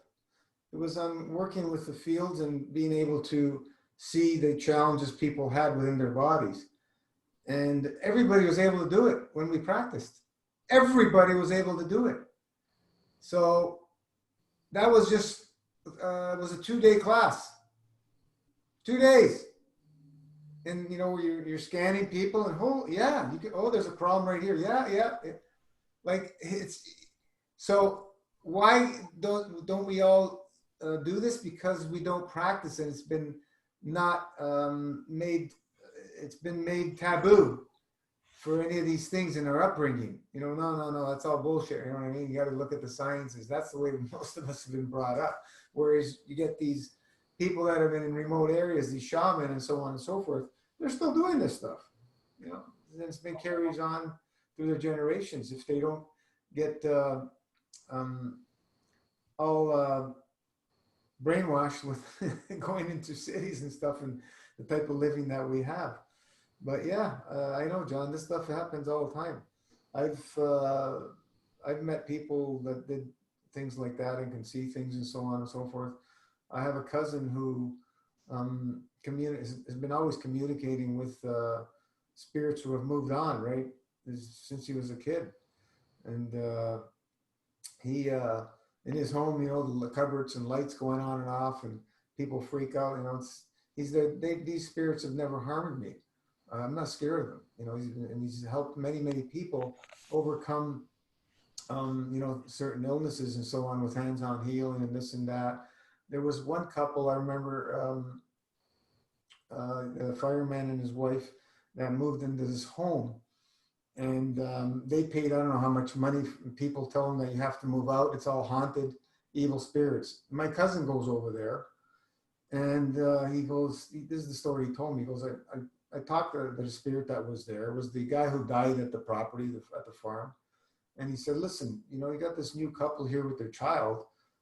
And he goes, you're scaring them. I don't know, what's the purpose of you hanging around here? Go back to the light. And he left, and they never had a problem again. And he didn't charge him a penny like all the other fraudsters and corrupt people. And I'm just, so there, yeah, the people, like, there's lots of different stories. There was a girl that went missing here many years ago in Woodstock, and she died. Nobody knew, but because they didn't find the body, the spirit of this girl went to my cousin and pleaded with him to let the parents know where the body was so they can be, bring it to a closure. So then right after that, he told the police they want to hire him right away. He goes, no, I want nothing to do with you guys. So, and why do some people have this? Because for some reason, he had this as a child, and he was able to not let any other influences tell him that he can't do it. Where meanwhile, most of us have shut it off. We all have it. So it's very interesting. So, like, he'll if you meet him for the first time, he'll start looking and he'll start saying stuff about you, and you're gonna go, who the hell's this guy? How do you know this, and that? This is like what you've experienced, John. Yeah. So this is the So first. so then the next question is like, because I believe in all that stuff, I have no trouble with it. I never really have. And then like, but the next question is, then you look at the book of John in the New Testament, and it really puts a different spin on it, because if Jesus was just a great shaman, like let's just say hypothetically that Jesus Christ was the greatest shaman, right? It's like, and then you have the book of John where he says,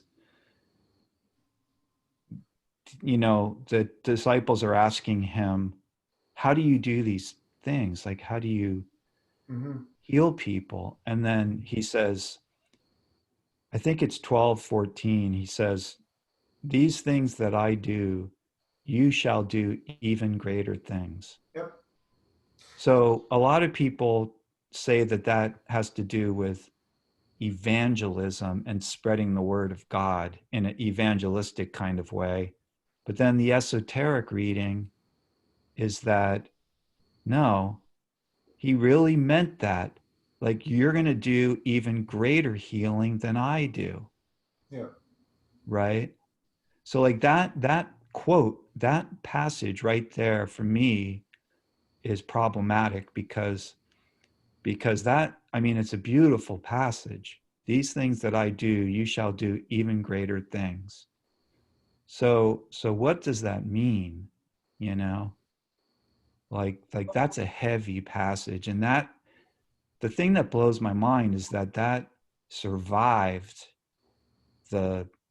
all the scribes who like were sitting around saying, okay, let's cut this part out, let's leave this part in, and let's cut out this, and this. So you have like the kingdom of God is within you, which is another very esoteric thing that made it into the Bible. And then you have these things that I do, you shall do even greater things. So like, what, I mean, so is that evangelism, or does it really mean that Jesus Christ is the Son, the only Son of God, the only Son of God? We're all sons and daughters of God, but the Christ consciousness, the energy and the mastery that he portrayed and taught and showed is what's upon us now. And we can all tap into that. And now we call it plasma. They called it whatever, and somebody else calls it whatever. We call it plasma. That's the understanding we have. So that knowledge, that field strength, that energy is upon us, and we can tap into it. And what we've seen in master fasting, with what people have transformed and metamorphosized, is that, if you want to call it Christ consciousness, or that plasma energy, whatever you want to call it. It's going to be different names for different cultures and belief systems and so on and so forth, but we're all talking about the same thing. And that source of energy comes from creator of all the universes. Is it one particular form of energy? I don't know. How do we know that? The only thing we know is that we're all part of this greater energy, and we are mirrors of each other, as far as I can see. That when we go inwards, truly go inwards, we can connect to that field of energy, and we can feel what's happened. Just like you're able to scan somebody and say what's wrong, or see that you had metal in there, because we're all part of each other. We're not separate. The whole thing about divide and conquer is why they're so adamant in doing this, because it removes our power. When we truly realize who we are, we're all one. they cannot do anything to us. They have no chance. You cannot put out one little thing of light with all the darkness of the universe. You can't do it. And that's the thing that we all, I believe we should all be working on, in line with the laws of the universe, peace, balance, and correct conduct, and moving in that direction at all costs. If we look at our livelihoods in general as a whole of humanity, many of us are doing things that we wouldn't normally do if we didn't have to earn a living and pay for things to survive. And we're doing them over and over and over again because this is the system that we're all caught up in to some degree. And it's a lot of these things are not in peace, balance, and correct conduct, but we're doing them. The whole money system is not a system of peace, balance, and correct conduct. How can it be? Somebody printing money, giving it to you at interest, and then you have to pay it back, which money that never existed. How is that peace, balance, correct conduct? It cannot be. It's a system of control. So until we as humanity realize what really has been happening and how we've been all duped into this entrapment of slavery, we're going to continue on this path that we are, wearing masks and whatever else, and chains and balls or whatever. Well, that's the thing, like because, again, going back to the Bible, they took this person who was an absolute master, and not only did they kill him, they tortured him in front of everyone to see. And the story as a whole is so beautiful and rich and profound. It's like, that's the story of humanity. Like we're experiencing now with a different twist, but it's like it's all been written beautifully down in the crucifixion of Jesus Christ, because he understood the light and he understood the fields, and he was able to heal people just by being with them. And it's like they killed him to make an example and instill fear to everybody else, so nobody else would move in that direction. Yeah. So it's just the same old shit. Like we're dealing with this stupid virus. No difference. And like, Full circle. but I swear, man, it's like this. It's like I live in an urban area in San Francisco, like liberal central.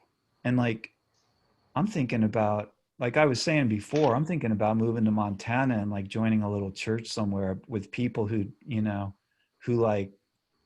just have faith, who actually have faith in God and like believe in something more than this, this stupid society that we've created. A lot of people don't believe in God, but they believe in the virus. Where's the evidence? We're all wearing masks.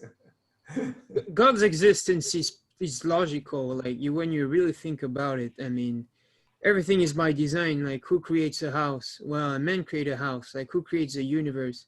A random process? What is a random process? Like who creates that? Well, consciousness, right? So it's logical. It's logical, but it's also intuitive. It also comes from your heart. It's heart-based. You believe because some people are just designed to believe. It's in our heart, right? Yeah. I mean, like, there have been many people as Jesus, like, masters that keep on coming because we just, like, I mean, we're like, just look around the planet we're living in.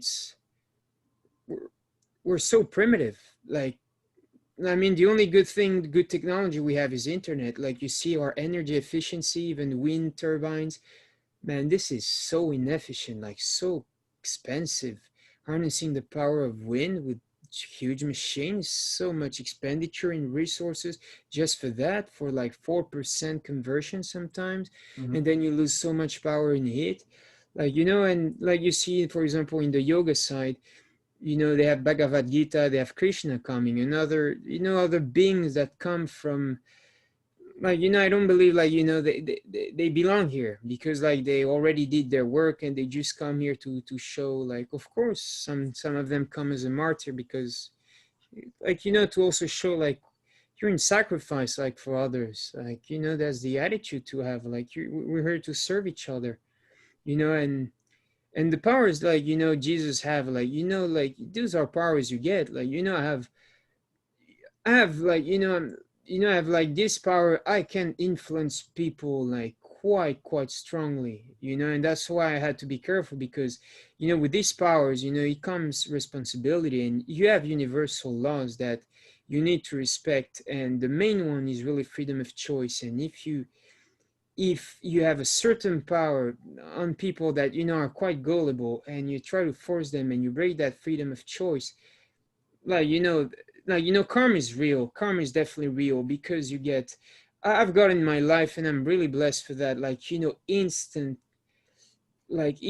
effects of, you know, deep suffering, like, you know, in the moment right after. And, you know, you see so much synchronicities all the time, like, when you start paying attention for that and seeing the patterns, it's quite amazing. It's enjoying. But, you know, for example, I started yoga, like, went to India. They talk about it a lot, that in this spiritual path, that which is the ultimate path, gets more and more challenging. You start receiving powers, but these powers, you know, Yeah, yeah, but Marvin, look, if you experience synchronicities, that doesn't necessarily mean that it's karmic, that it's the result of prior causes. no, So but like it's more there like, could be another something operating that's different. So like karma is a problematic idea. It you can use the word and you can, and like people roughly understand what you mean, but philosophically it's a problematic idea because sometimes like a synchronicity, you know, it happens in the moment, and if there's no time, then there are no past causes because the cause is now, and like the synchronicity occurs now, and it's like, you know what I'm saying?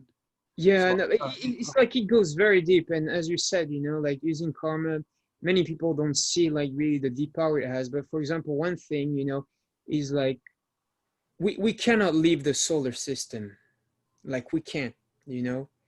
When you start doing really deep and understanding, you know, that we're not allowed to go any elsewhere. Just imagine the damage we would do to, like, another civilization. Just imagine the damage we would bring. We're not allowed to go anywhere. There me. yeah, but that's just what are you saying though? Because we don't. I mean, like, why would we necessarily do damage to another civilization? Depends on who Because it we're is. violent, like, we're just wicked, We like, did we're so here. primitive. We're still, like, raping each other, man. Like, I mean, we're not even But past, who's we? Who's we? Humanity. like, humanity is such, like, you know, like, you know, even myself, like, I've experienced violence, you know. I had trouble recognizing, because this is what we have in us. Like, you see, at the level where we're standing, we're, like, at the bottom, like, at the bottom. Like, you know, we're at the bottom, like, of what's, like, what we can do, you know. Like, we're swimming in the dirt, like, we're in a school, like, you know, like, We don't even, want for to look example, at ourselves like that, John. levels. You know, look, let's see what we've done as humanity on this planet. You know, Yeah, it's years.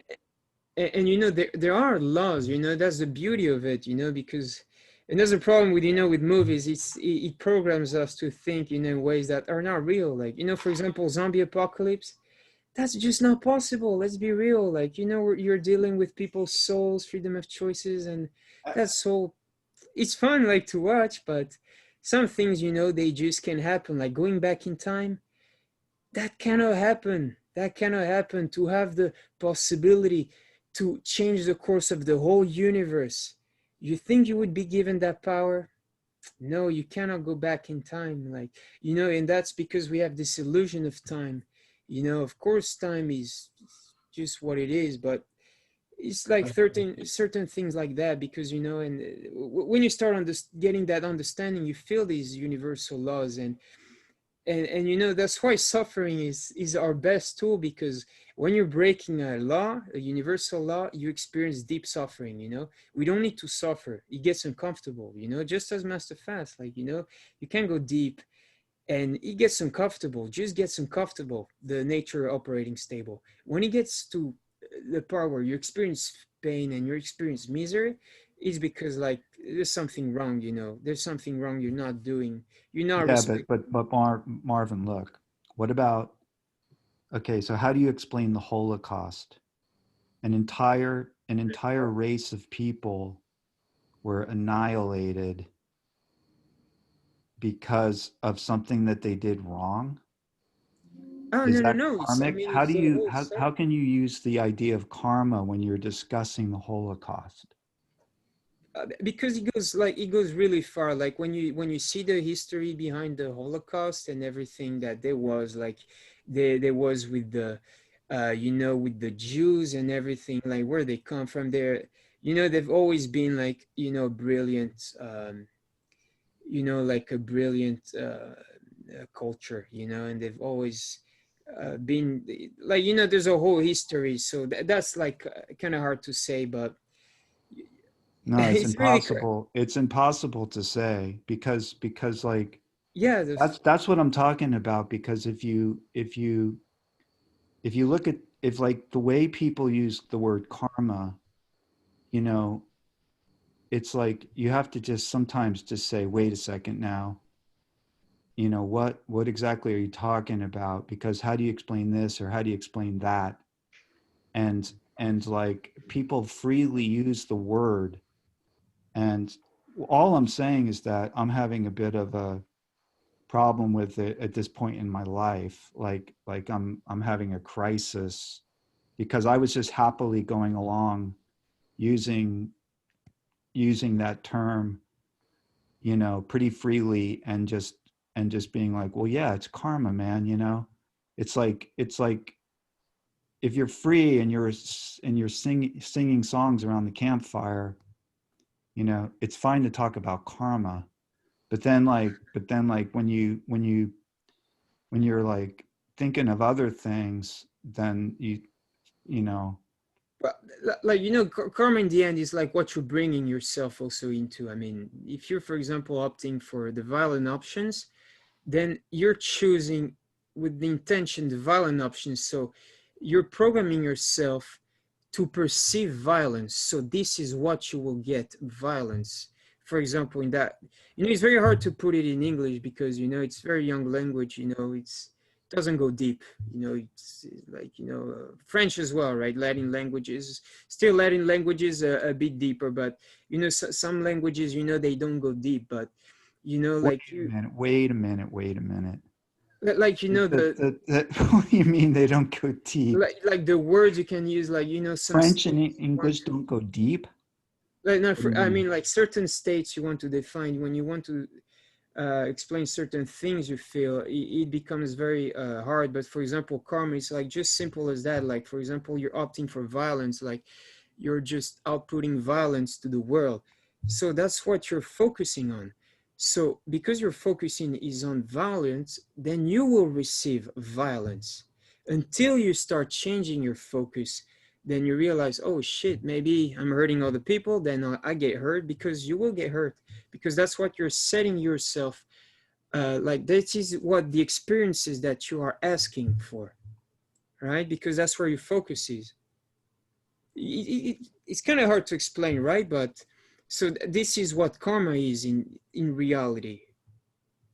You know, it's because it comes and go. Like, you know, it's hard to say in words, you know, because We don't have a full understanding of the whole thing, but you know, as far as the principles of the universe, there's, for every cause there's an effect, and you know, we don't need to know all the intricacies of it, but basic understanding of every action there's a reaction, right? So um, how do we explain something like the Holocaust? I don't know.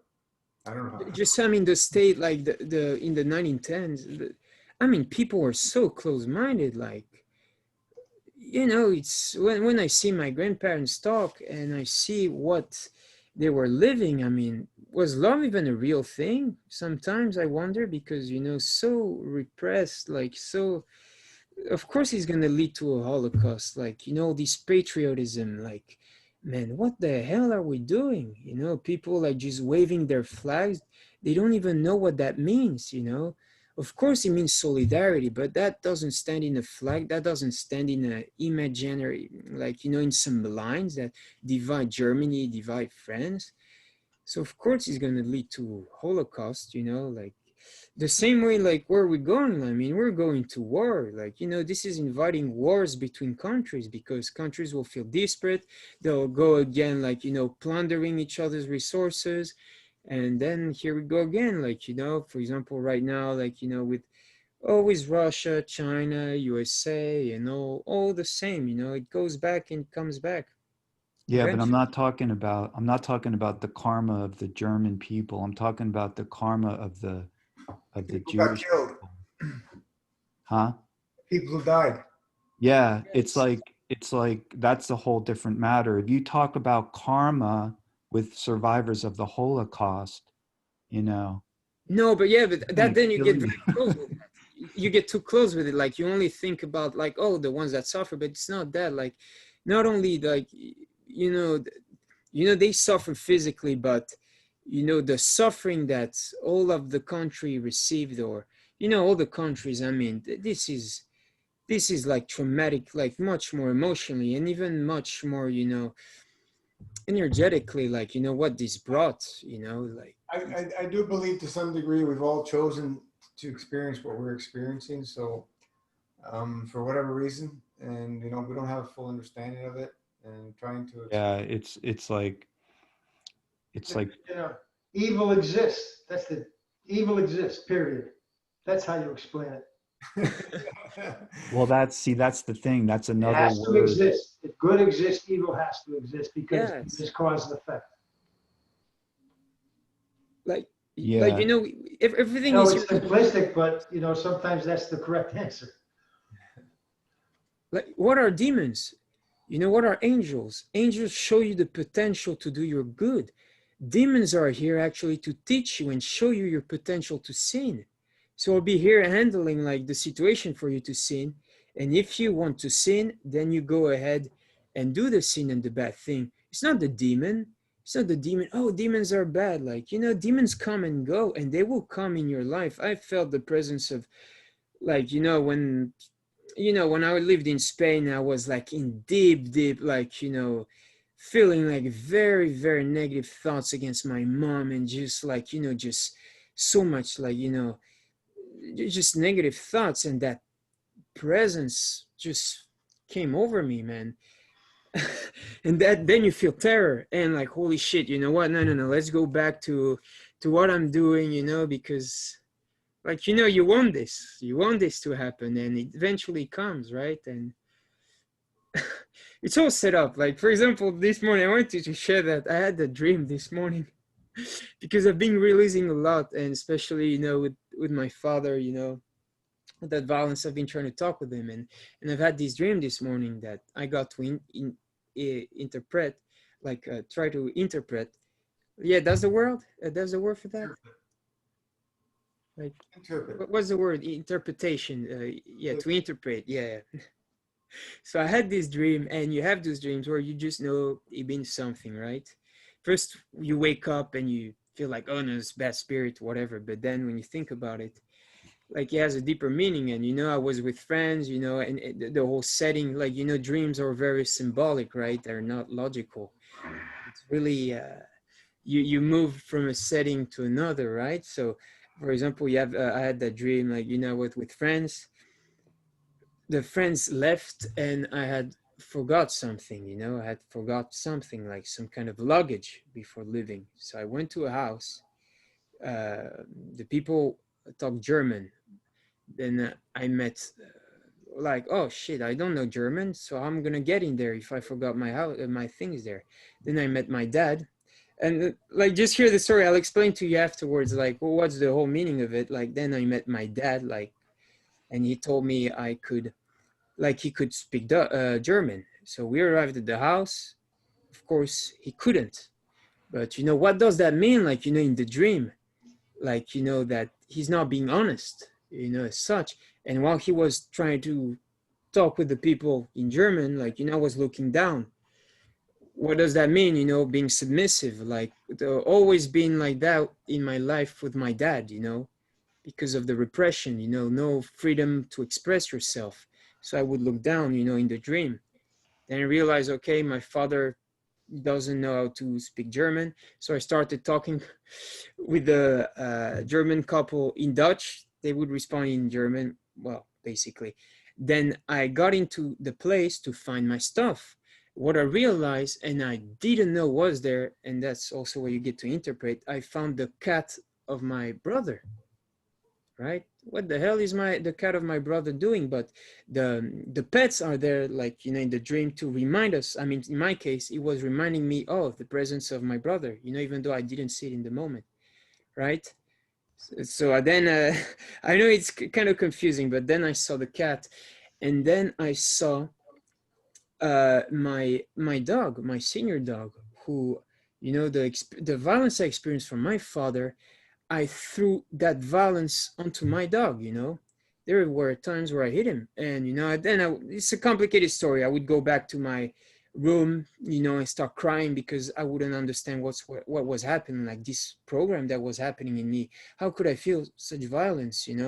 I was like, doing something that my dad has done on me. I was doing it on my dog, like, and in the moment, I didn't understand in the dream, like, these things happened, but I started to get closer to my dog, and he was decomposed, like he was dying, literally, like, his leg was broken. And I came in with my dad, and my dad's presence started to fade, because then I was with the dog. The dog was pointing at that relation I have with my father, because the way I treated my dog, that's the way my father treated me, right? And what I see, it's decomposed, that relation with him. It's not honest, right?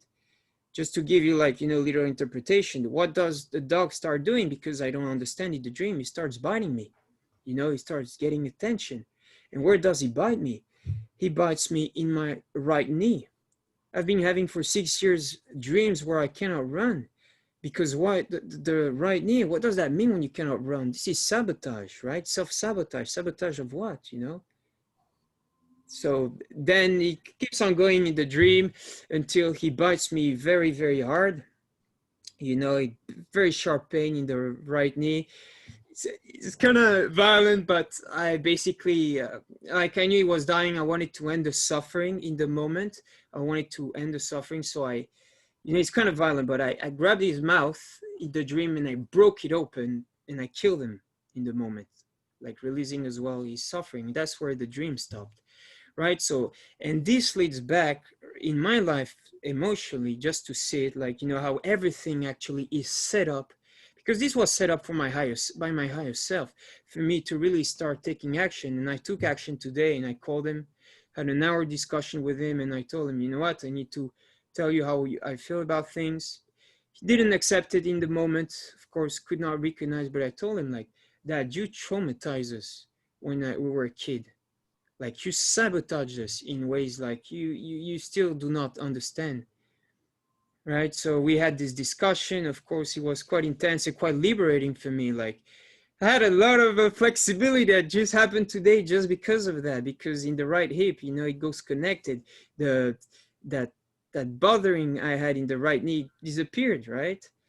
But that dream, kind of show you these things. And that's what I meant with synchronicities. Like, when you pay attention, everything is set up. And also, like you said, you had this spiritual crisis, and you feel like everything is set. Yes, everything is set up. We're just not paying attention, right? So we can interpret all these things, just as Zeno said, like, his cousin is open to it. We're just not open to it. Like, we gave away our power a long time ago. Is there a conspiracy? no, there is no conspiracy. Let's be honest, there is no conspiracy. Like, we're all in this together. We're all putting our corruption in this together. When you start, like, you know, I've dealt with thugs in Mexico, and when you see like how they operate, like how, like the way they do things, of course, like Bill Gates, you know, he thinks, I'm pretty sure he thinks he's doing the best he can for the world. You know, I don't think, like, you know, there's such big wicked plan. I just think it's just full of unconscious people that have no idea what the hell they're doing. We're swimming in that. Like, but when you see there's no conspiracy, there's no conspiracy, because that would mean like pointing fingers, like, you know, giving away your power. Oh, no, but this is because of this setup that they created. No. We created all this. We can get it. We can get out of it the moment we want. We just decide not to, despite any situation we might be in. Like, you know, it's like we have full power. And the same way you're feeling like everything is set. Yeah, everything is set in some way. And that's where also, like, you know, kind of karma kicks in, you know, that because it's all set, like we set up things also for our future. The way we treat people. I don't know, man. Sorry, guys, for that little monologue, but hopefully, I don't know if that kind of helps you, John, like in answering your question.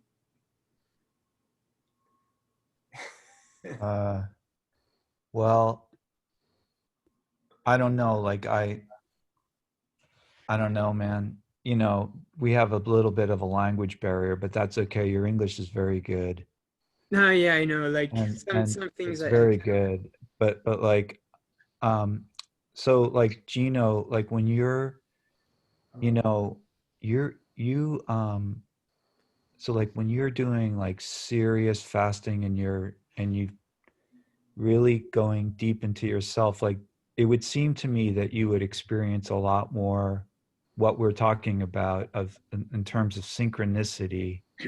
Like if I'm doing like my Buddhist chanting a lot, like I experience synchronicity, and it's like clockwork. Like I can just chant for a certain time, and then a synchronicity happens, and it's not surprising at all. And you know, there are different ones. Some are minor and some are really wonderful and beautiful. But like do you experience, like, well, first of all, are you able to look at people and kind of, I mean, aside from the general idea of like, this person doesn't fast, so they're going to have issues, you know, they're not on the proper diet, they're going to have issues. So like, aside from that, like, are you able to, like, do you have a talent for that? Or because some people just don't have the talent, you know, or like, so that, and also like in terms of synchronicities, like, do you experience them, like really wild ones, or you know what I mean? Or like, what's your sense on it? You're kind of quiet about those kinds of, you know, but I asked you a few months ago, like about, like I was interested in synchronicities, and like Steve too, because you've been, you know, you people have been doing a lot of fasting. It happens for sure more when you're in the fasting mode, for sure. You know, if you're not continuously practicing these things, which is just letting go and trusting, you know, living in cities, you're continuously bombarded with all kinds of different things, and it always easily to go off track, right? When Yeah. you're in nature and you're in a fasting state, it's a beautiful experience all the time. There's just no comparison to being in the city. But you know, we got to get to a point where we can work with no matter what area we're in a big city or whatever, because you build your field strength so high, it doesn't matter what's around you anymore. And that can happen because you can't experience that. So uh, Yeah, because like if you look at like 5G, you know, people are really concerned about yeah, 5G, and it's like, because that, you know, if you work your whole life and you reach a point where you're living in a beautiful state of like synchronicity and magic, then you know 5G comes along and it starts to interfere with that. Don't allow it to interfere. I can't see anything but, you know, living this type of lifestyle, being in a fasting state, as the majority part of your lifestyle, that, you know, this is how it's going to help It's you blocked. I mean, better. nothing enters. Yeah, but Nothing's entering. This whole, I'm at a point where there's not a damn thing out there that's coming in. Nothing. it's we can't worry about all these things. We have to focus on the solutions, and the solution, as I was saying, is in the fields. Go within. Um, you know, I see some people going out spending crazy amounts of money to protect themselves from this 5G and all this stuff. What are you gonna do? You're gonna live in a cocoon with all your electronic devices to help you, you know, protect yourself and all that. We do the best we can in the situations we're in. You know, simple things like we have the GANs, we have the nanotechnology which absorbs fields and so on and so forth. It brings balance to them. These are things that are cost you pennies, next to nothing. You can do yourself. I wouldn't go be spending money on these crazy things that people are promoting. They're going to protect you from this 5G and all that. I'm not going to worry about that stuff because the whole planet's going to be bombarded with this, whether we like it or not, unless everybody stands up and says no. Mm-hmm. It's going to happen. They've been working on it specifically and especially in these last 6 months that everything's been shut down at full force. Big time. Why worry about this stuff? We're being bombarded.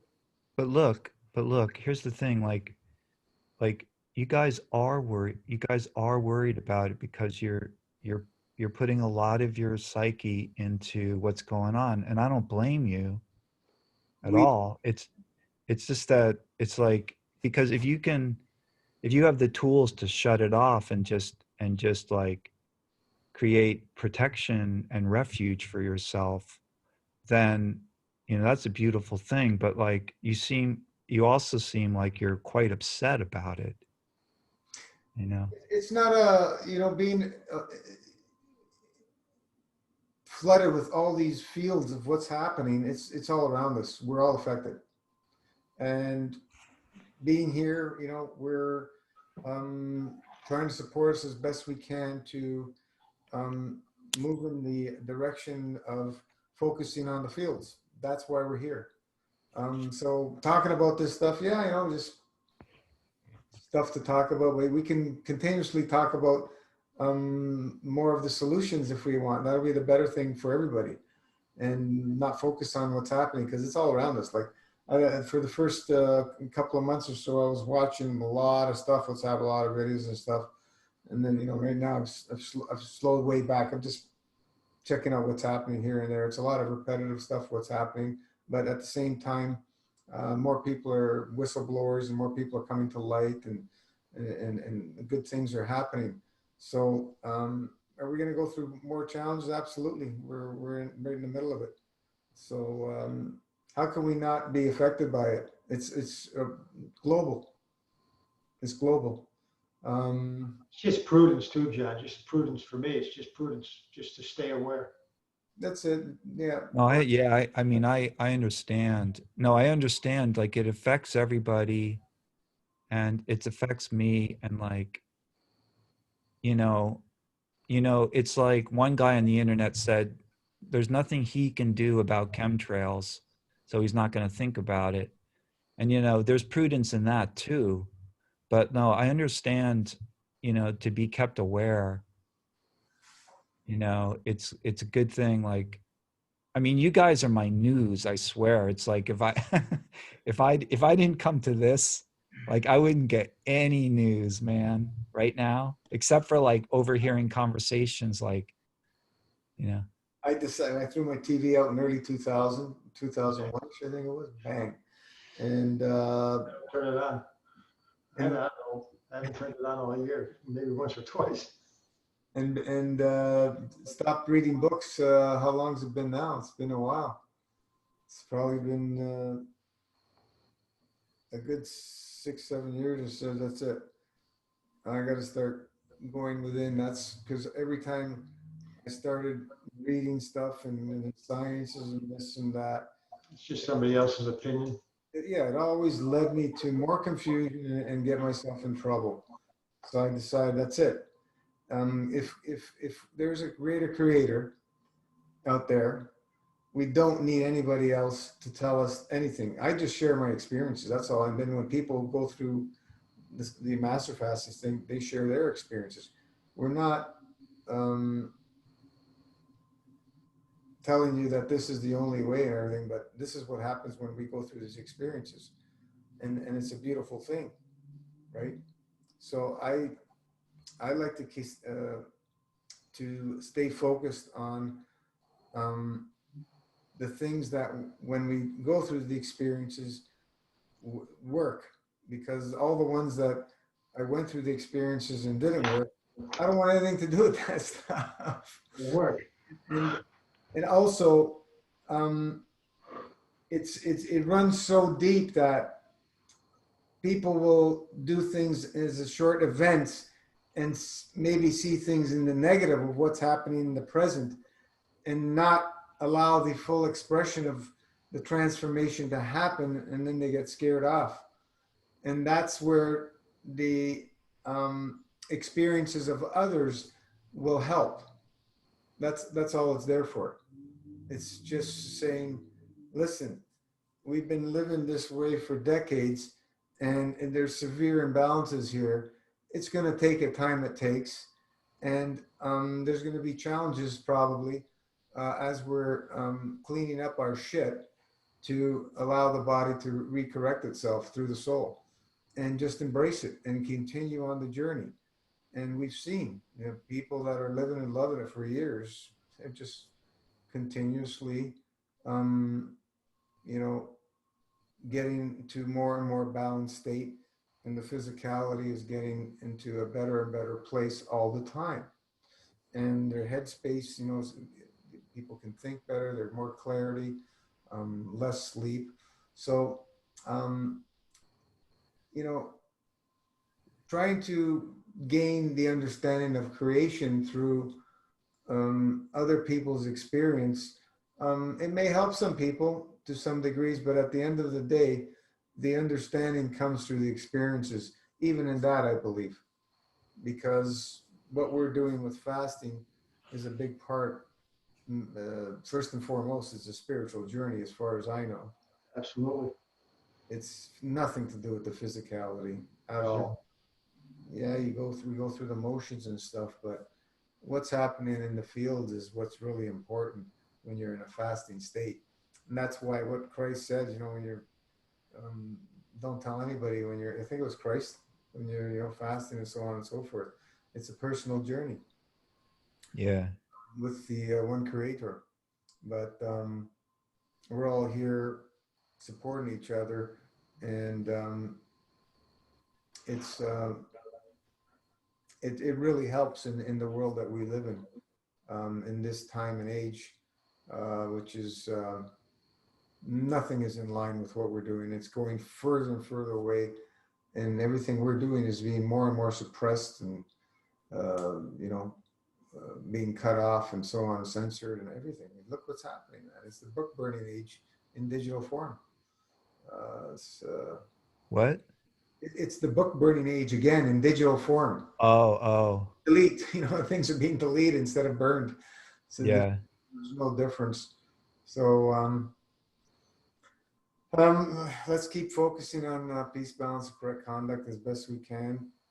And none of us are perfect, especially me. I'm on the bottom of the list here, and I keep going. I keep getting up and keep going, no matter what happens.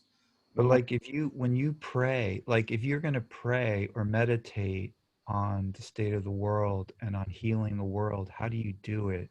Do you just think about it, or do you what's your technique? Do you have a technique? Well, I believe working on ourselves, right? Quieting the mind and getting into that space where you're connected and allowing that soul to work in autopilot. And by doing that, you're helping everybody else, because we're all connected. and make reference in what we're doing, like when we meditate and stuff, and send plaf to all the leaders of the world and stuff like that, or whoever you want to. Send plaf to the Mother Earth for being so generous and gracious and in complete abundance of everything that she gives us, and so on and so forth. Simple things like that. Every day, you have my alarm set at 432, and close your eyes for those 9 seconds and just send plaf into what we call the Masterfast Plasma Bank, so we can build that field strength, so that could feed many others, and continuously do things like that. There's no rocket science here. We're just coming up with these simple things. It's just all part of the fields. It's not, I didn't come up with it. It's there. You just tapping into these things. There's nothing to create, nothing to invent. Everything that's been invented and people claim, it's in the fields. They're just tapping into this stuff, and they're pulling it out and they're bringing it into the matter state, and that's their invention, right? Masterfast is no difference. It came through. It's just there. It's always, the information's there. There's no rocket science about what we're doing. Everything that is in Masterfast is all laid out there, all scrambled with confusion. It's all there. We just assembled it all and put it in a prudent, simple way, so anybody can do it simply and safely and effectively. That's all we've done. It's all there. Yeah, because here's, like, if it took you 30 years to figure it out, right? And then you fine-tuned it, and now you have a system that's fairly simple and straightforward and viable, and it works.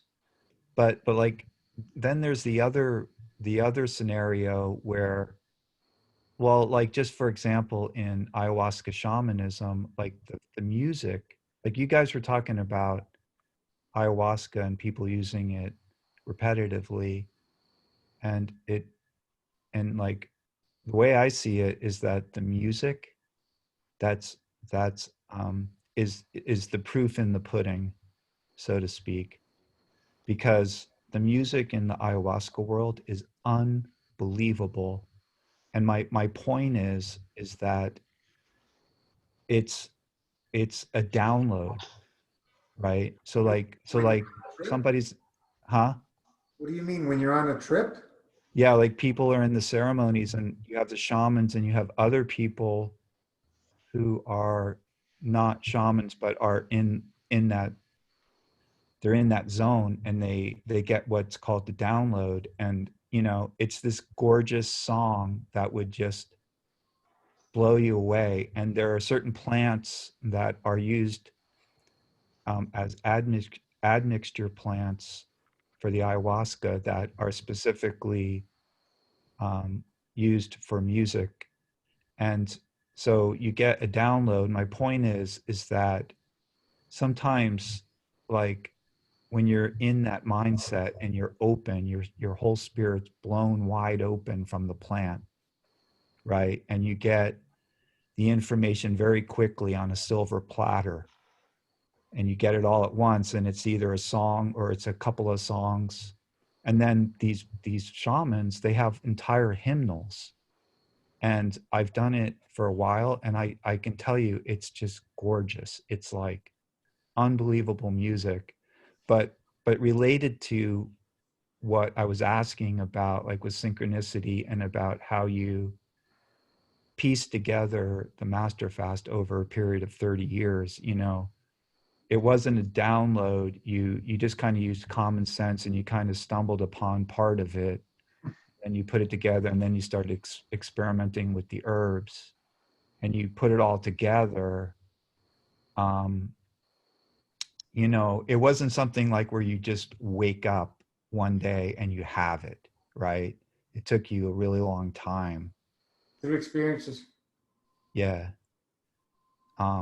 So I just wanted to defend the ayahuasca world a little bit based on what we were talking about last week, because it really is unbelievable. It's not like people are doing it just because, it's definitely a lifestyle, and it's a practice, and it's hard as hell. It's not easy. It's not the kind of Feel like a thing. magic pill, no? Don't you think? What? Don't you think it's still the magic pill No, mindset? no, I don't think that at all. I think it's really difficult, and it's extremely interesting, and there's many nuances in it, and there are many different ways of doing it. And I understand that the plant is endangered. That's been understood for a while, that it's endangered, and they're starting to cultivate it now a lot more. They're cultivating it in Hawaii a lot, and but people are aware of the endangerment status of the plants. You know, not so much chacruna, the DMT plant, but the ayahuasca itself is endangered. The thing, John, is anything that we take in, your body stops making. Your body can produce everything that any plant can produce on this planet. Anything. Yeah, So that's why when we talk about herbs, use them specifically mostly when you're in that fasting state. Don't continuously use them. And as time goes on over the years, um, you'll need to use things less and less. You'll come to a point maybe that you won't want to be using anymore. You don't need to use any more herbs because you're in a state where you're creating all the things that the information of the herbs gave you. You're able to tap in directly without the plant itself. And you can do that with ayahuasca. You can do that with anything because all those chemicals your body can make. So this is yeah, another understanding. And it's just yeah, so training to remember, because all we're doing is remembering. We don't have to learn anything. We know we have all the knowledge. We just have to remember and connect to that source of memory. And that's all it is. So people who rely on the plants over and over and over, what happens when you stop doing the plant? Nothing. Well, no, I understand that, and I appreciate that, because but you guys were saying something different last week. You were kind of dismissing it, but But now that was now being my, that you that was now being my, that no, I appreciate how you just explained it now, because it is true. But the other thing is the thing is that those plants exist. They're here, and people are utilizing them, and it's a really beautiful thing. And like if somebody hasn't fasted for like hundreds and hundreds of days, and they they get into the plants instead, it's a different path. It's like it's a pretty interesting thing. And I agree that the body can eventually create anything like DMT or whatever. Your body creates DMT, Mm-hmm. but it's like those plants are there. Yep. you know The information's there, and we can use all these plants. Of course, we can use them. But the whole thing of the new understanding is to get to a point where we don't need to interfere with anything that's alive in the matter state anymore. We just go directly to the fields. That's what this whole training session is about. So we don't have to. If you want to go have an experience with the ayahuasca, do it through the fields. I know it's possible. We got to train ourselves to get to that point. If you ask Steve, just before he came to Masterfaz, is it possible to live without food? I think he'll give you a different answer than he gives you now after the experience of a year and a half or 2 years that he's been master fasting.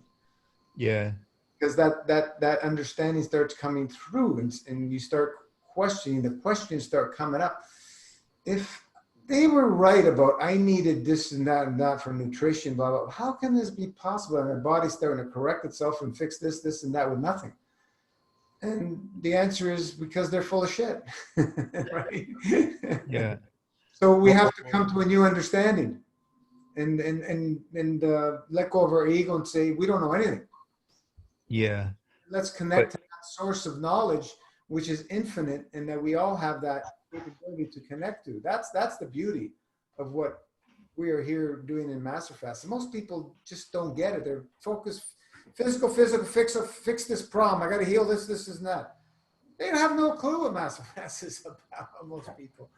Yeah, but people are naturally going to look for shortcuts. Always. You know, so like for example, in the Amazon, you know, there are many cases and stories of people who start doing the magical plants, and in extremely uncanny short period of time become like gorgeous painters or artists. And then again, you know, in the same vein, there are people who become musicians like overnight. Yeah. And what happens during your ayahuasca trip? What happens? What happens? It's it changes radically. There's no way of anticipating what's going to happen. No, I know, but what is it doing physically? You're being purged mentally and emotionally. It's a purging, right? Exactly. Yeah.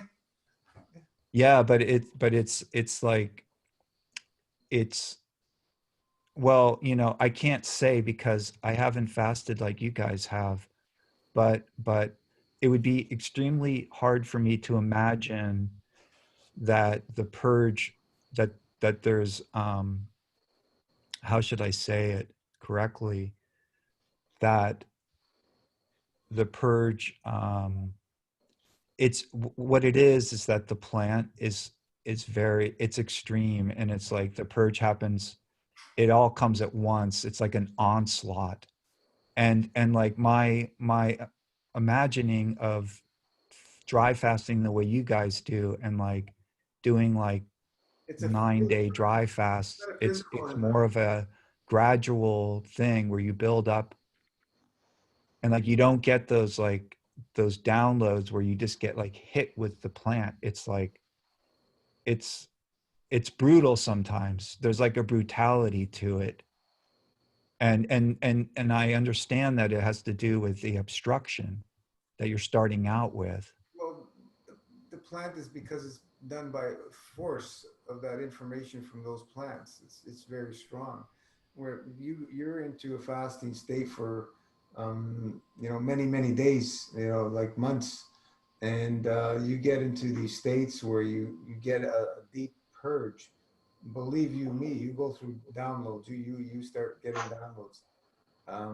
So I've never done that plant myself. I've not done the ayahuasca, but what I can assure you, which and many people also have experienced the same thing, when you're deep into a long fast, that is way more profound and more powerful than what a plant can do in one day.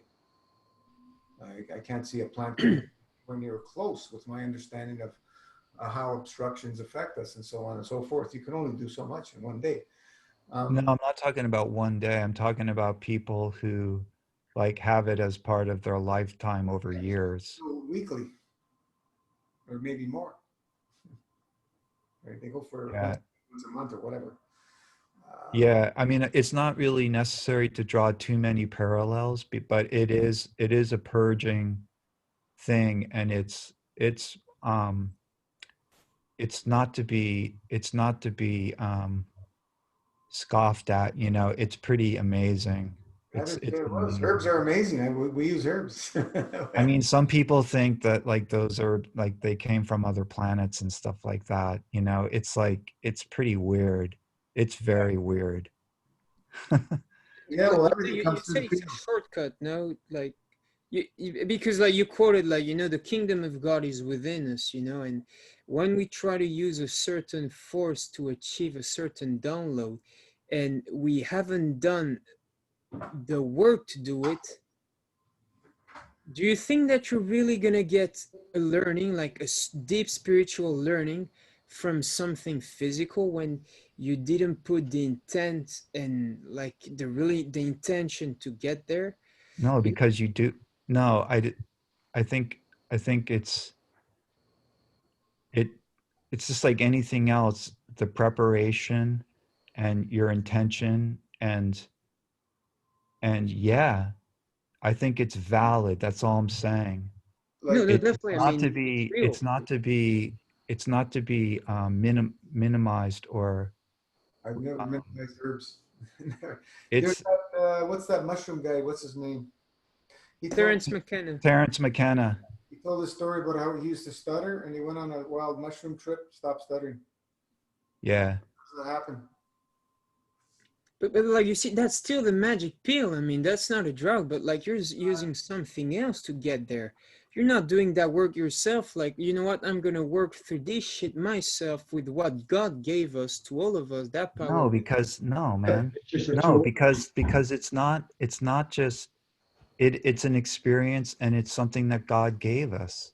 It's Yeah. it's God, it's God given, and it's a plant, and it grows out of the ground, and there's a whole culture and tradition surrounding it, and there's a whole art tradition surrounding it, and Yeah, That doesn't it explain the has fact. tremendous value, so it can't be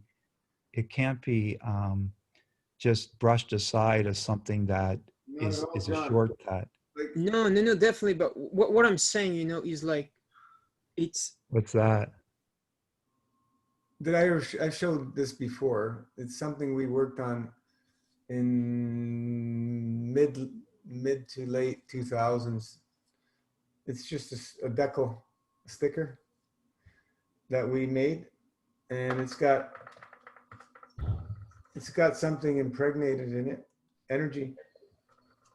So we tested this. We did some shows and stuff, and just because I mentioned the stuttering, I just remembered again. I put this on two people that stuttered. Just put it right here. They stopped stuttering immediately. They couldn't believe it. So how does that work? a What is stimulant. Sticker. How does that work? It's not even a plant. It's a sticker that we manufactured. What will happen if they This stop was using it? before I understood plasma, right? We're tapping into the fields through a freaking sticker.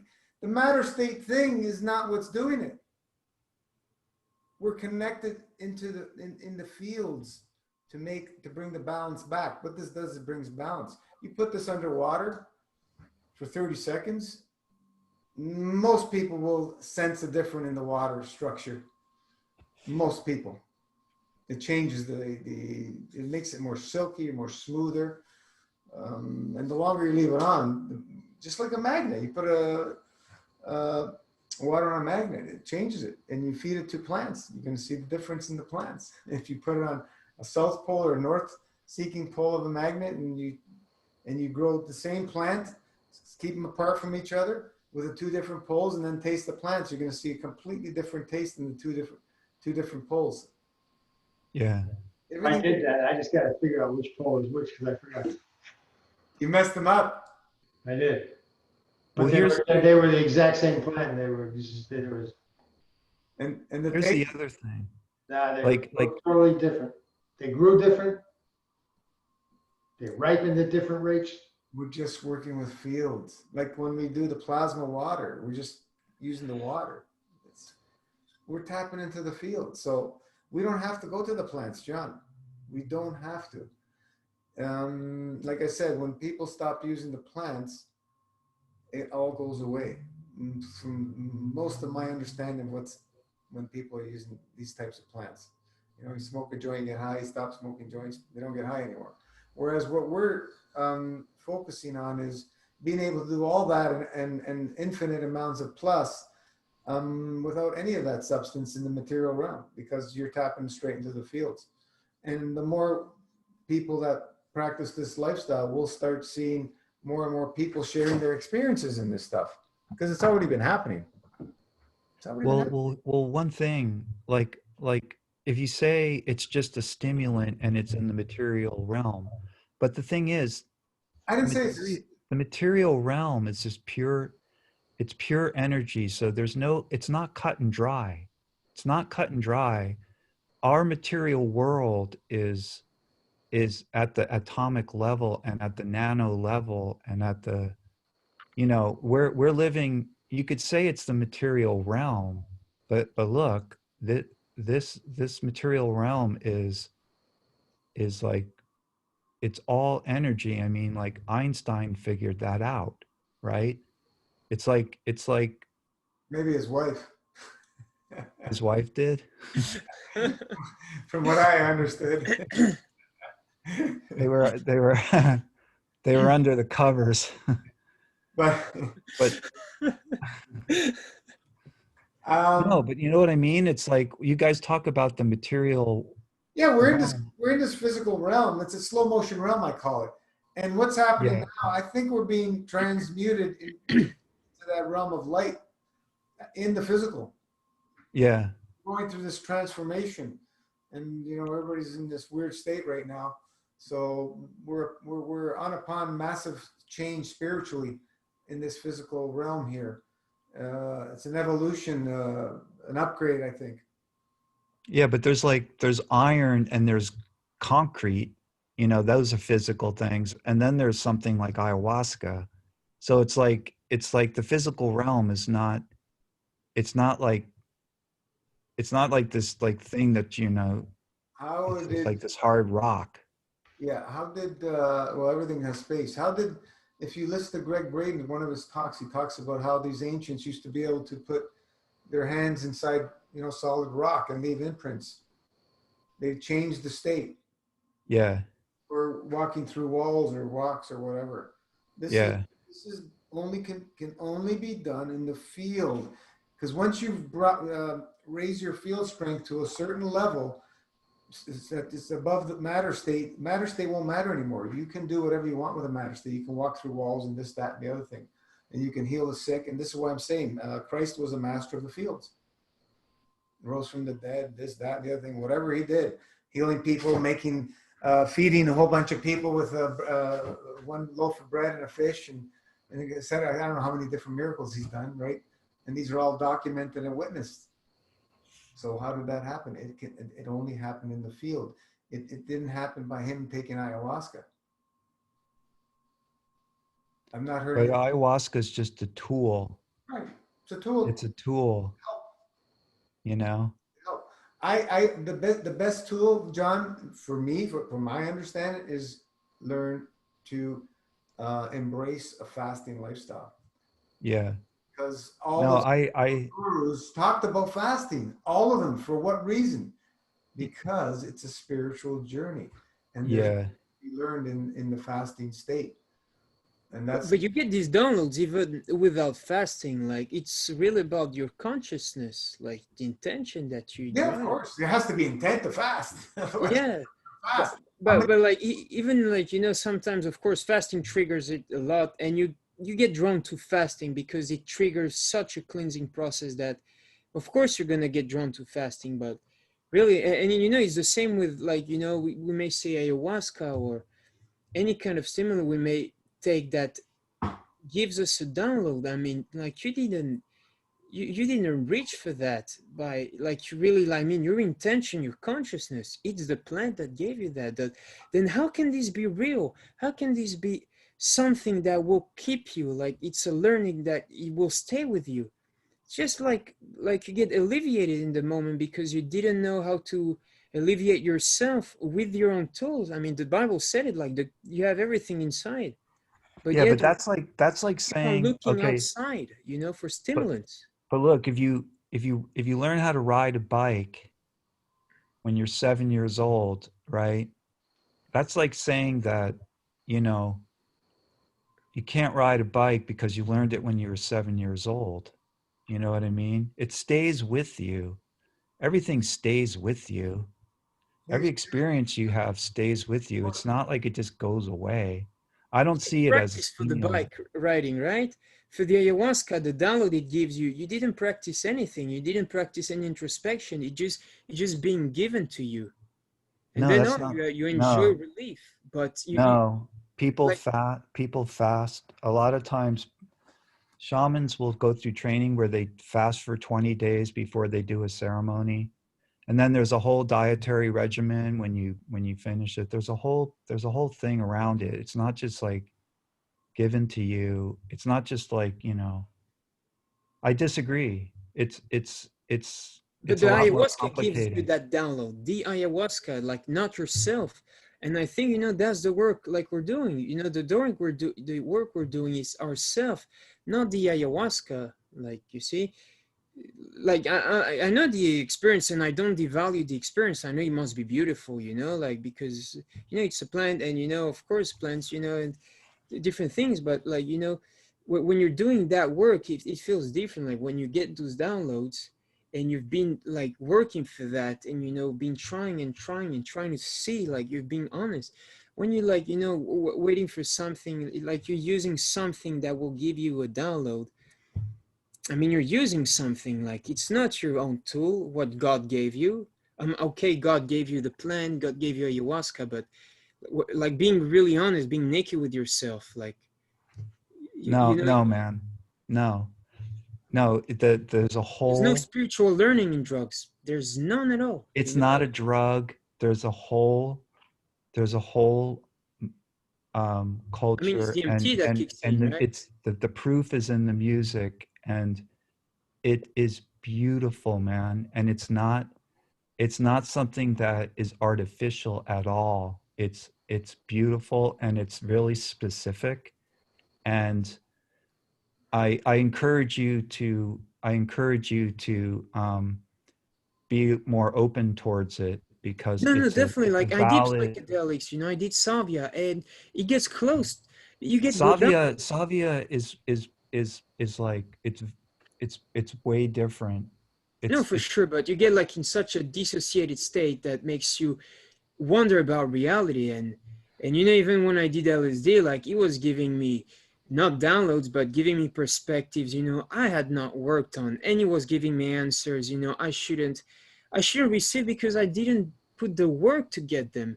And that's what happens with ayahuasca, you know. No, man. People, they It's don't do the really work. hard. It's really hard work. It is hard. It's not something that is just handed to you. It's not It is handed to it's you, not otherwise you recreational. wouldn't use ayahuasca, right?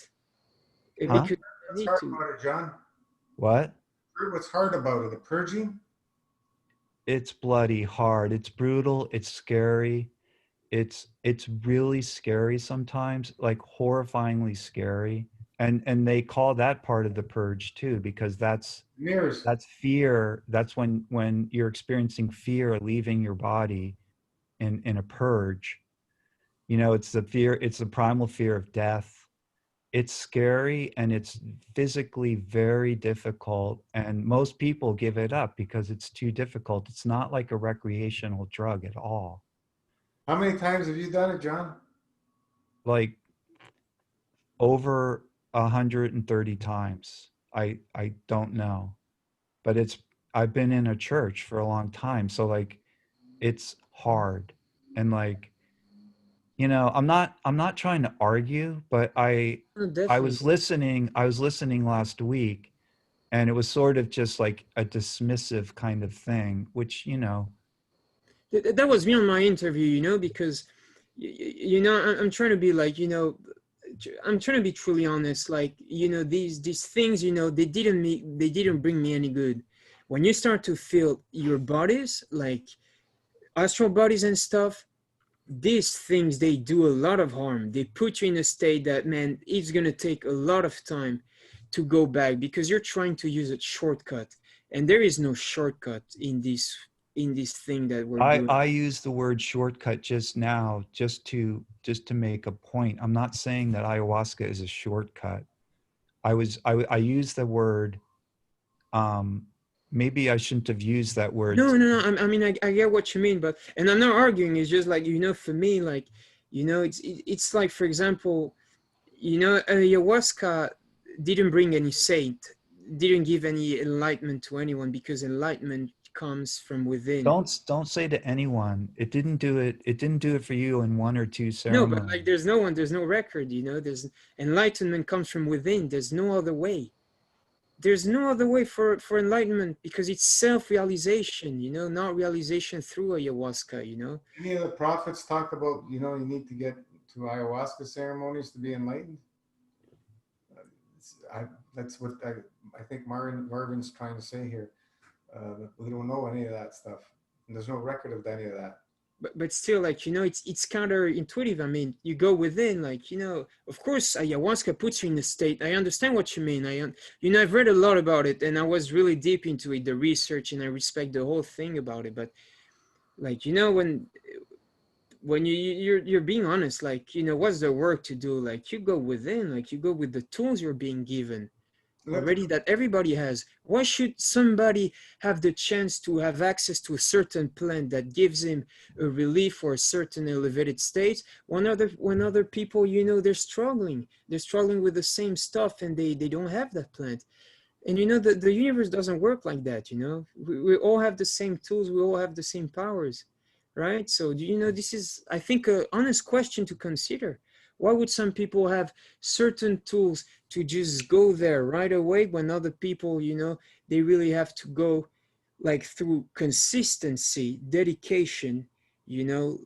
And I don't say, like, you don't have dedication through, like, you know, ayahuasca sessions, but, like, you know, they're only using what they were given, you know, right? They're avoiding all kinds of drugs and stimulus, anything that could, like, you know, alter their mind, because in the end, you know, it alters your state. You don't control it, right? These kind of things, you know, download you kind of have in fasting, they're not going to happen if you're not open to it. And you see many people, you know, they fasted for like 80 days and they don't get anything, because their mind, like, is so focused on the physicality and not on the spirit. Like, Well, I don't know. I don't know, man. do Like, you understand, like, what I'm trying to say? not really, no. It's like because it's a whole tradition, and people start training when they're 9, and they start drinking it when they're 9, and then the whole music tradition that comes out of it is remarkable, and it speaks for itself. Not and that's aside from the healing that people experience from it. Aside from that, just the music alone speaks for itself. So I don't know why you know, you're trying to convince me otherwise, but you know, I don't really know what you're saying. No, But it's not really about the ayahuasca. Everybody has an opinion. Yeah, I mean, I now know, we're but it's just not talking about the about ayahuasca, right? What I'm trying to point is, like, for me, you know, yeah, of course it's an opinion, but for me, you know, this work is done from within, you know, and I'm not, like, you know, devaluing ayahuasca, right? Because, you know, I truly valued, like, I did a lot of research, and I know what it brings to people, you know, I know all of it, like, you know, I've read all the research, and I know what it does, and as you said, the culture is beautiful, and I don't devalue that, but what I'm really trying to point out is that all that word, like, I think we're trying to do when we're talking about, like, spiritual, like, enlightenment, you know, it's only from within, you know, and it starts from within. The same with the fields, you know, it's not the understanding of the fields through I mean, of course, through physical interactions, then you see the fields, but it's like understanding of the fields through the fields, right? It, like, you know, it's not physical and then consciousness first. It was always first consciousness. It's kind of hard to make my point, I guess, because, like, I'm not. We're all looking for the easy way out. Fasting lifestyle is a very challenging lifestyle, and most people will never do it. Simple. Ayahuasca, how difficult is it to make the decision to go take the herb on a regular basis? Yeah, I'm sure it's not for everybody as well. Yeah, it's not for everybody, man. I mean, it's like, it's people use it to cure, you know, post-traumatic stress disorder, heroin addiction. It's very difficult, and like it puts you through something. So experience, you know, like you're talking about, everything comes from within, and research and stuff, but it's just like this. You have to experience it Yeah. And it's like, it's different. It's like, it's, you know, I don't look at her Like, anything except delivering the information so the body and the soul can do the work. That's the only the way I heard Steve now. got rid of alcoholism, right? And it took him years and dedication. And when you know that people, as you said, they got over heroin addiction over a few sessions of ayahuasca. no, I didn't say a few No, sessions. no, I know, not you, but I've read the research, I've read the research, and people like, PTSD and some deep traumatic stuff. And after one session, oh, boom, relief. I've read that. I've read that research Oh, before, no, that's not my understanding of it, but go ahead. Like, It's not like boom. I It's understand. not boom one session. It's No, I not know, boom but one like I session. understand the process, 12 hours, the ceremony behind, like you No, go, or 5 years, or it might take 5 years for them to get over it. but like, there's been accounts of people like, they just with, with different type of other herbs, like, they get help and big relief. Like, for example, magic mushrooms, people that were so depressed, that were like really suicidal. And literally people, you have tales of people having one single trip and just changing their whole outlook on life, like their whole perspective. And while you have people who's really struggling with dedication, trying to conquer it with their will, and that's what I'm putting into question, not the beauty of the whole culture of the Amazon and the ayahuasca and the plants. No. It's more like, I don't know. Being marketed now. Yeah, but even from that, like, for example, Steve, he went through alcoholism, like through his willpower, right? But he also used tools. He used a group. He used a group. He Yeah, used but he still, used the like, it came philosophy. from It's within. like, I don't know. It's like, it's no different. People use help, and Did the it work. came from within, but it also came from without. Like, he had people helping him. Oh, that's for sure. Nothing's done through will, ever. No willpower involved. You're never going to get anywhere. Total surrender. Well, in that sense, right? But the intention to actually go deep, because depends, like, The work though. You got on which level you put willpower. If, of course, mental willpower will not do it, but like this willpower of surrendering. It was years of work, years of going within, years of work. Right. And when you read that, some people, they get relief in few sessions. And I've read that, like, I read the studies, that's why MDMA is being used and they're doing trials, because like it's working super nicely as an antidepressant. And, I've met someone that takes microdoses to keep himself, like, keep himself happy of certain psychedelics like magic mushrooms or whatever. I mean, and I told him, oh man, like, I respect your word, but it's really not the answer, I think, and I mean, from what I felt, the damage is done, that it does, it's not worth the relief that you get. The damage it does, really, it's really not worth the relief. I mean, better really, like, like, suffer it and suffer for the years, because the relief you get, like, it's not worth what happens behind, because that puts you in a drawback. You're just showing to the universe that you're not ready to, I mean, for me. I think you're like you're saying two things,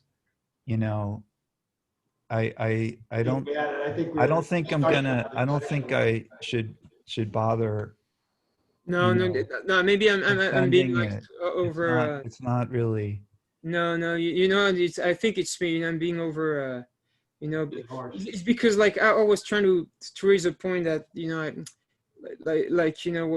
like I feel like you're not getting what I was trying to say, but it was not about ayahuasca. So of course, no, it was not about your experience, but like more some other thing, but not about the ayahuasca itself. So there's people, John, who go on these trips on a fasting state. Well, in the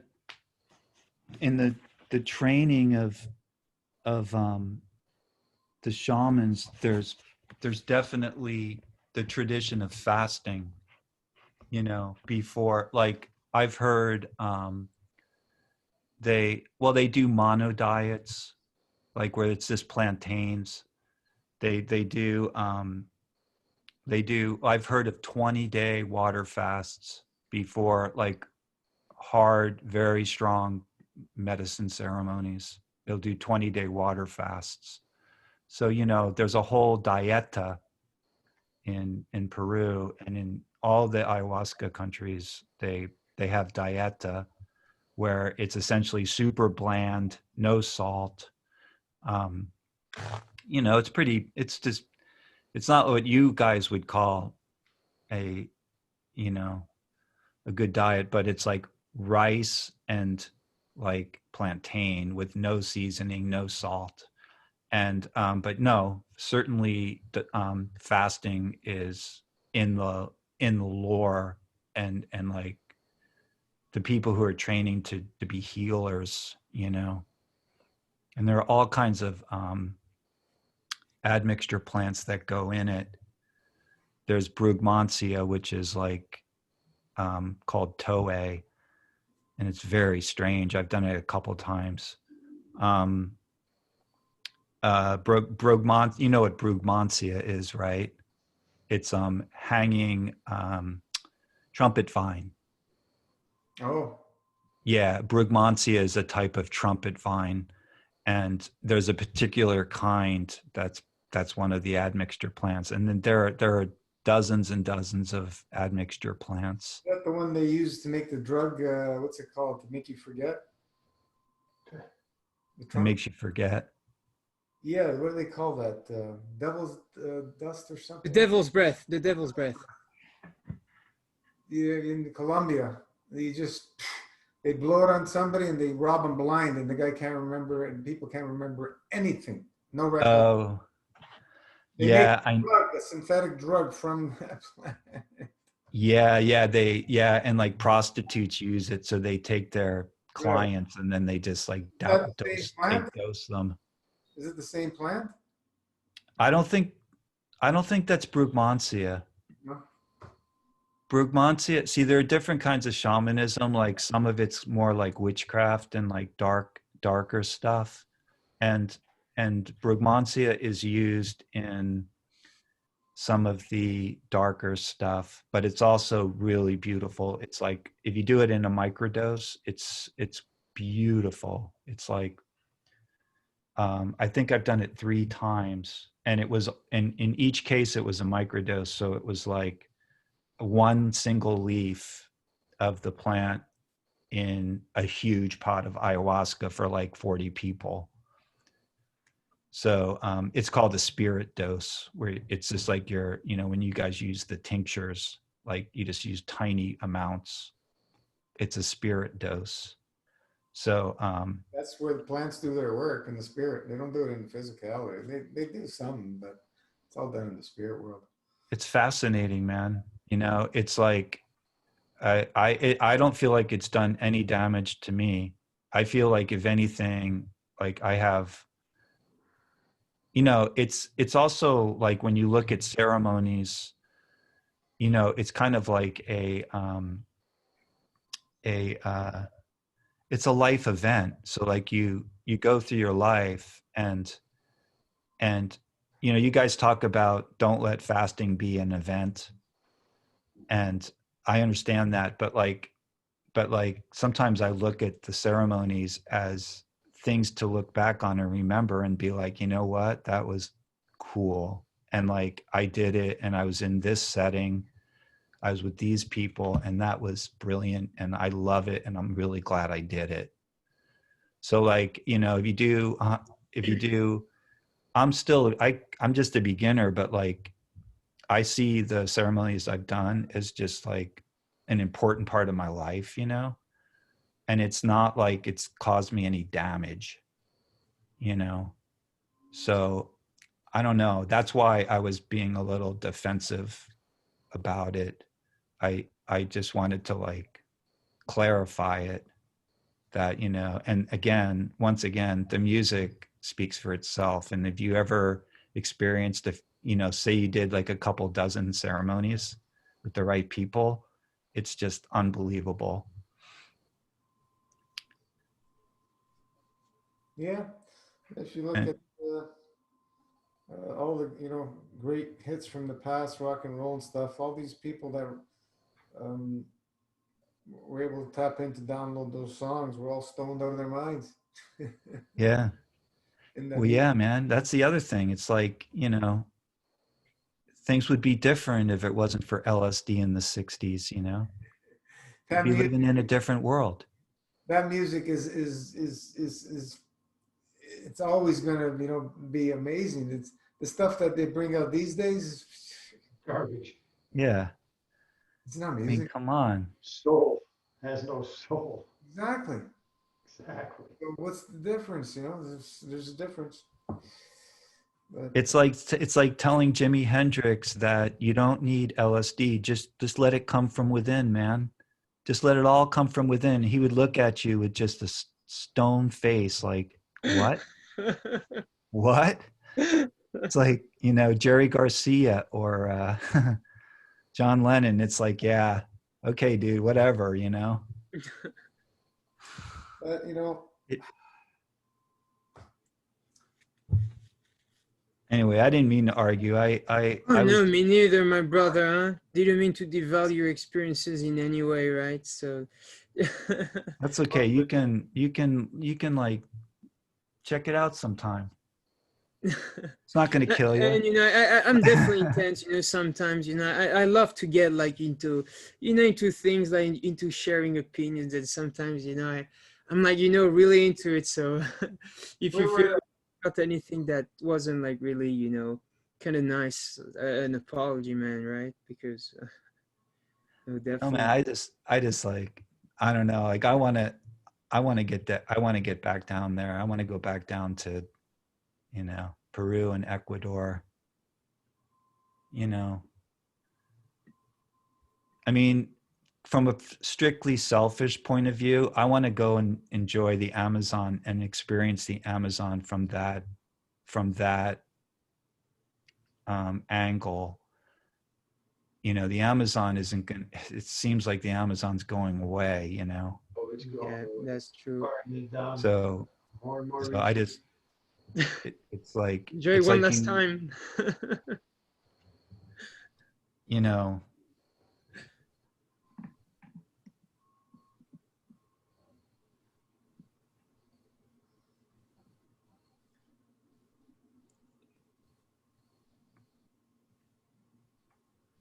I mean, so there are Ron, fighters there. Like, I don't know, guys, if you've seen that organization. I don't know if it's called Save Trees. That's doing really like their best to try to repopulate as many trees as they can in the same time in the Amazon. And hopefully, I'm pretty sure, you know, like, you know, I know some people. I think there's big presence there, and hopefully, I think, you know, that it will eventually stop the destruction because, Not gonna happen. yeah. Well, hopefully it does. The wrong people are in power. Until we remove the power structure, it won't happen. well, the real sad thing is that from botanicals and, you know, things like ayahuasca and all kinds of botanicals, there's actually more.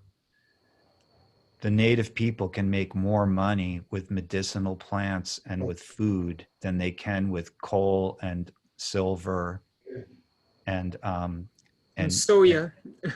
soya Yeah. and factory farming. Like there's more money in the plants. It's really sad, you know. becoming under another industry. Mm-hmm. And that's so true, man. You see the ecologists, for example, Costa Rica, like instead of having, as you said, farms, like some people, like they pay a lot of money just, you know, to be like in some kind of secluded space in nature, like peaceful. They're willing to pay like $50,000 like for 2 weeks, you know, just to have like, you know, this sense of, you know, feeling that peace and kind of being alone because not feeling crowded. So Yeah, well, that's why it's fun as well. Like everything is based on the monetary system, but in the same way, so inefficient because all these things actually would bring much more growth and much more money to the country, right? In a sustainable way. Like you're not killing anything and you're just creating abundance. Yeah, Costa Rica is unique because they don't even, they're like, they're way ahead. They're an enlightened government. They understand that, It's like they don't even have an army. Mhm. They don't. Costa Rica doesn't have a military. They're like way advanced. They're still in lockdown, aren't they? Well, I don't know what their status is, but it's a pretty cool country. Yeah. Compared to everything else going on around the globe, it's yeah, it's one good thing they don't have a military. We don't need a military. It's, you know, if we're all one, there's no enemies. Wow, it's getting late, you guys. Yeah. Yeah, Rana, hi, Rana. What's Rana doing? She looks so tiny. Yeah.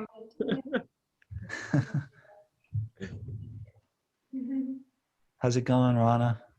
Good, not bad. Just listening today. Yeah.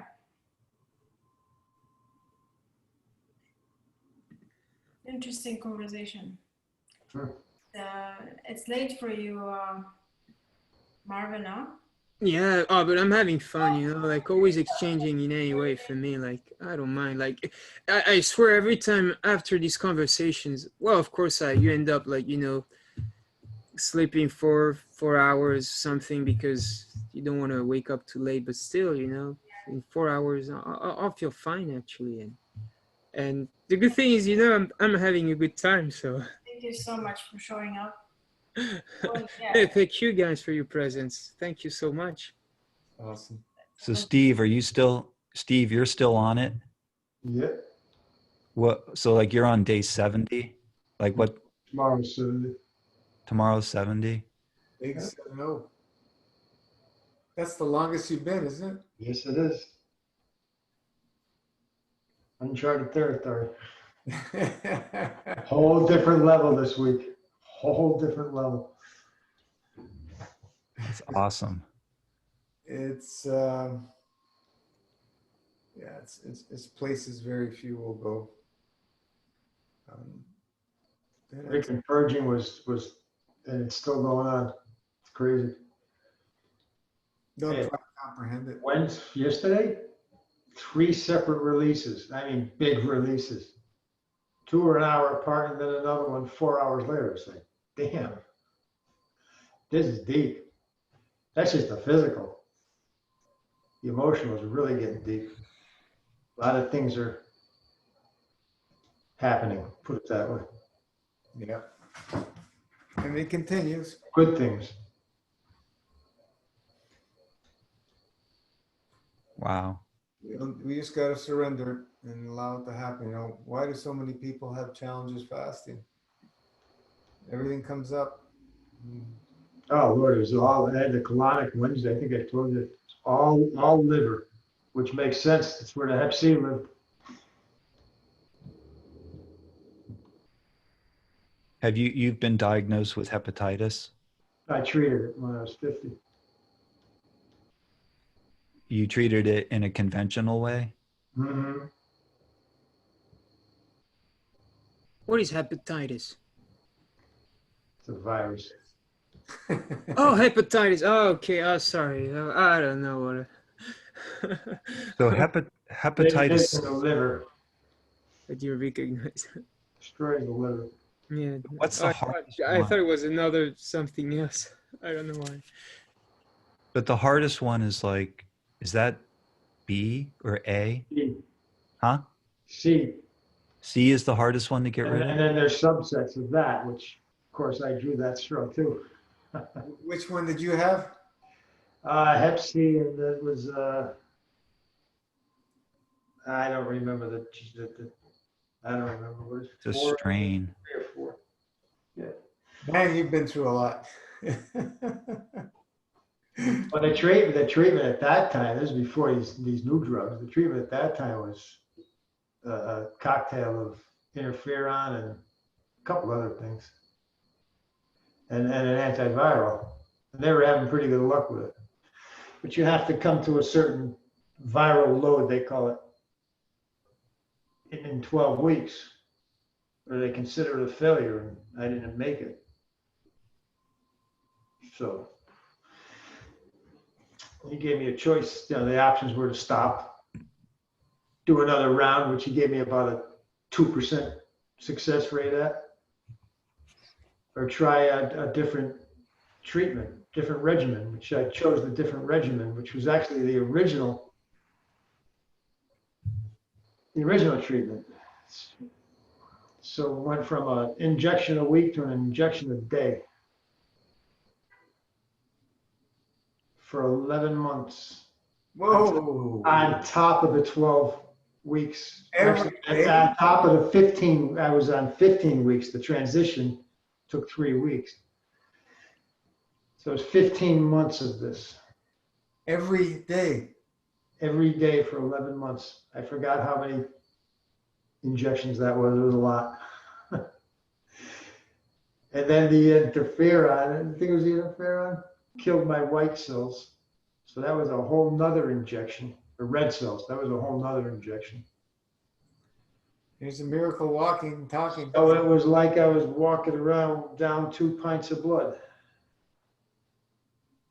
And the freaking ironic part of that was he could have got me feeling so much better. Had he raised that count up above a certain level, the insurance company would have cut it off because they said I no longer would have needed it, even though the drugs were causing it. What a freaking fiasco. Not cheap either. Over $110,000. You have to pay? No, that's what it cost them. No, I didn't pay it. It didn't cost me anything. I don't think I paid a penny out of pocket. Wow. Oh. Brutal. God almighty, it was brutal. Death. It was death. But you think you're fasting? Interference, it came, huh? You're fasting all that stuff out of you now, right? All that. Yeah, all the drugs, all the pharmaceuticals. So like if I was taking 30 different pills a day on top of the injections.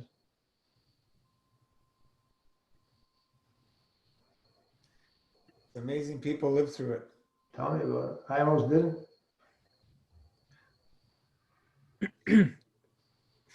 Yeah, he had one other guy that was like me.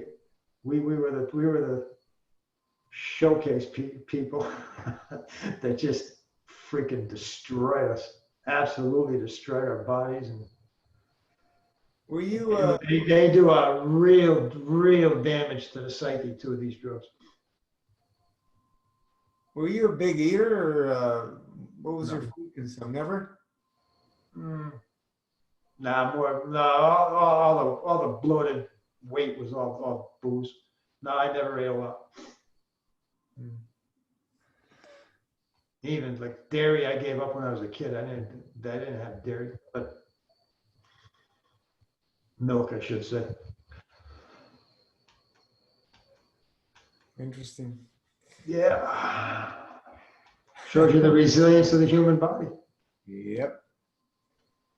Yeah. The amount of that was nothing compared to what I used to do. It was absolutely nothing. Amazing. Crazy what the body can take, especially when you're young. The amount of liquor I used to drink and the amount of drugs I used to pour in on a daily basis. Wow. That is nuts.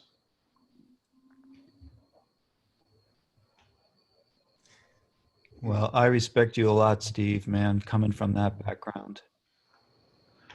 That's for sure. It's all God. What?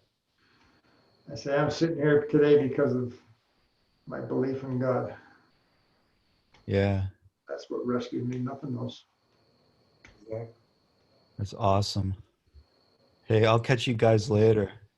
Take All good right. care, John. You want to do a little meditation or prayer? you guys want to do. Yeah. I need to give a call to an aunt that lives in Mexico. But definitely, we'll have to do meditation after that. But yeah, also leaving you guys here. You have a wonderful evening. It was a blessing to see you all and share with you. Take Yeah, good bro. care. Have a good day. Yeah, you too, guys. Take good care. Bye. Blessings.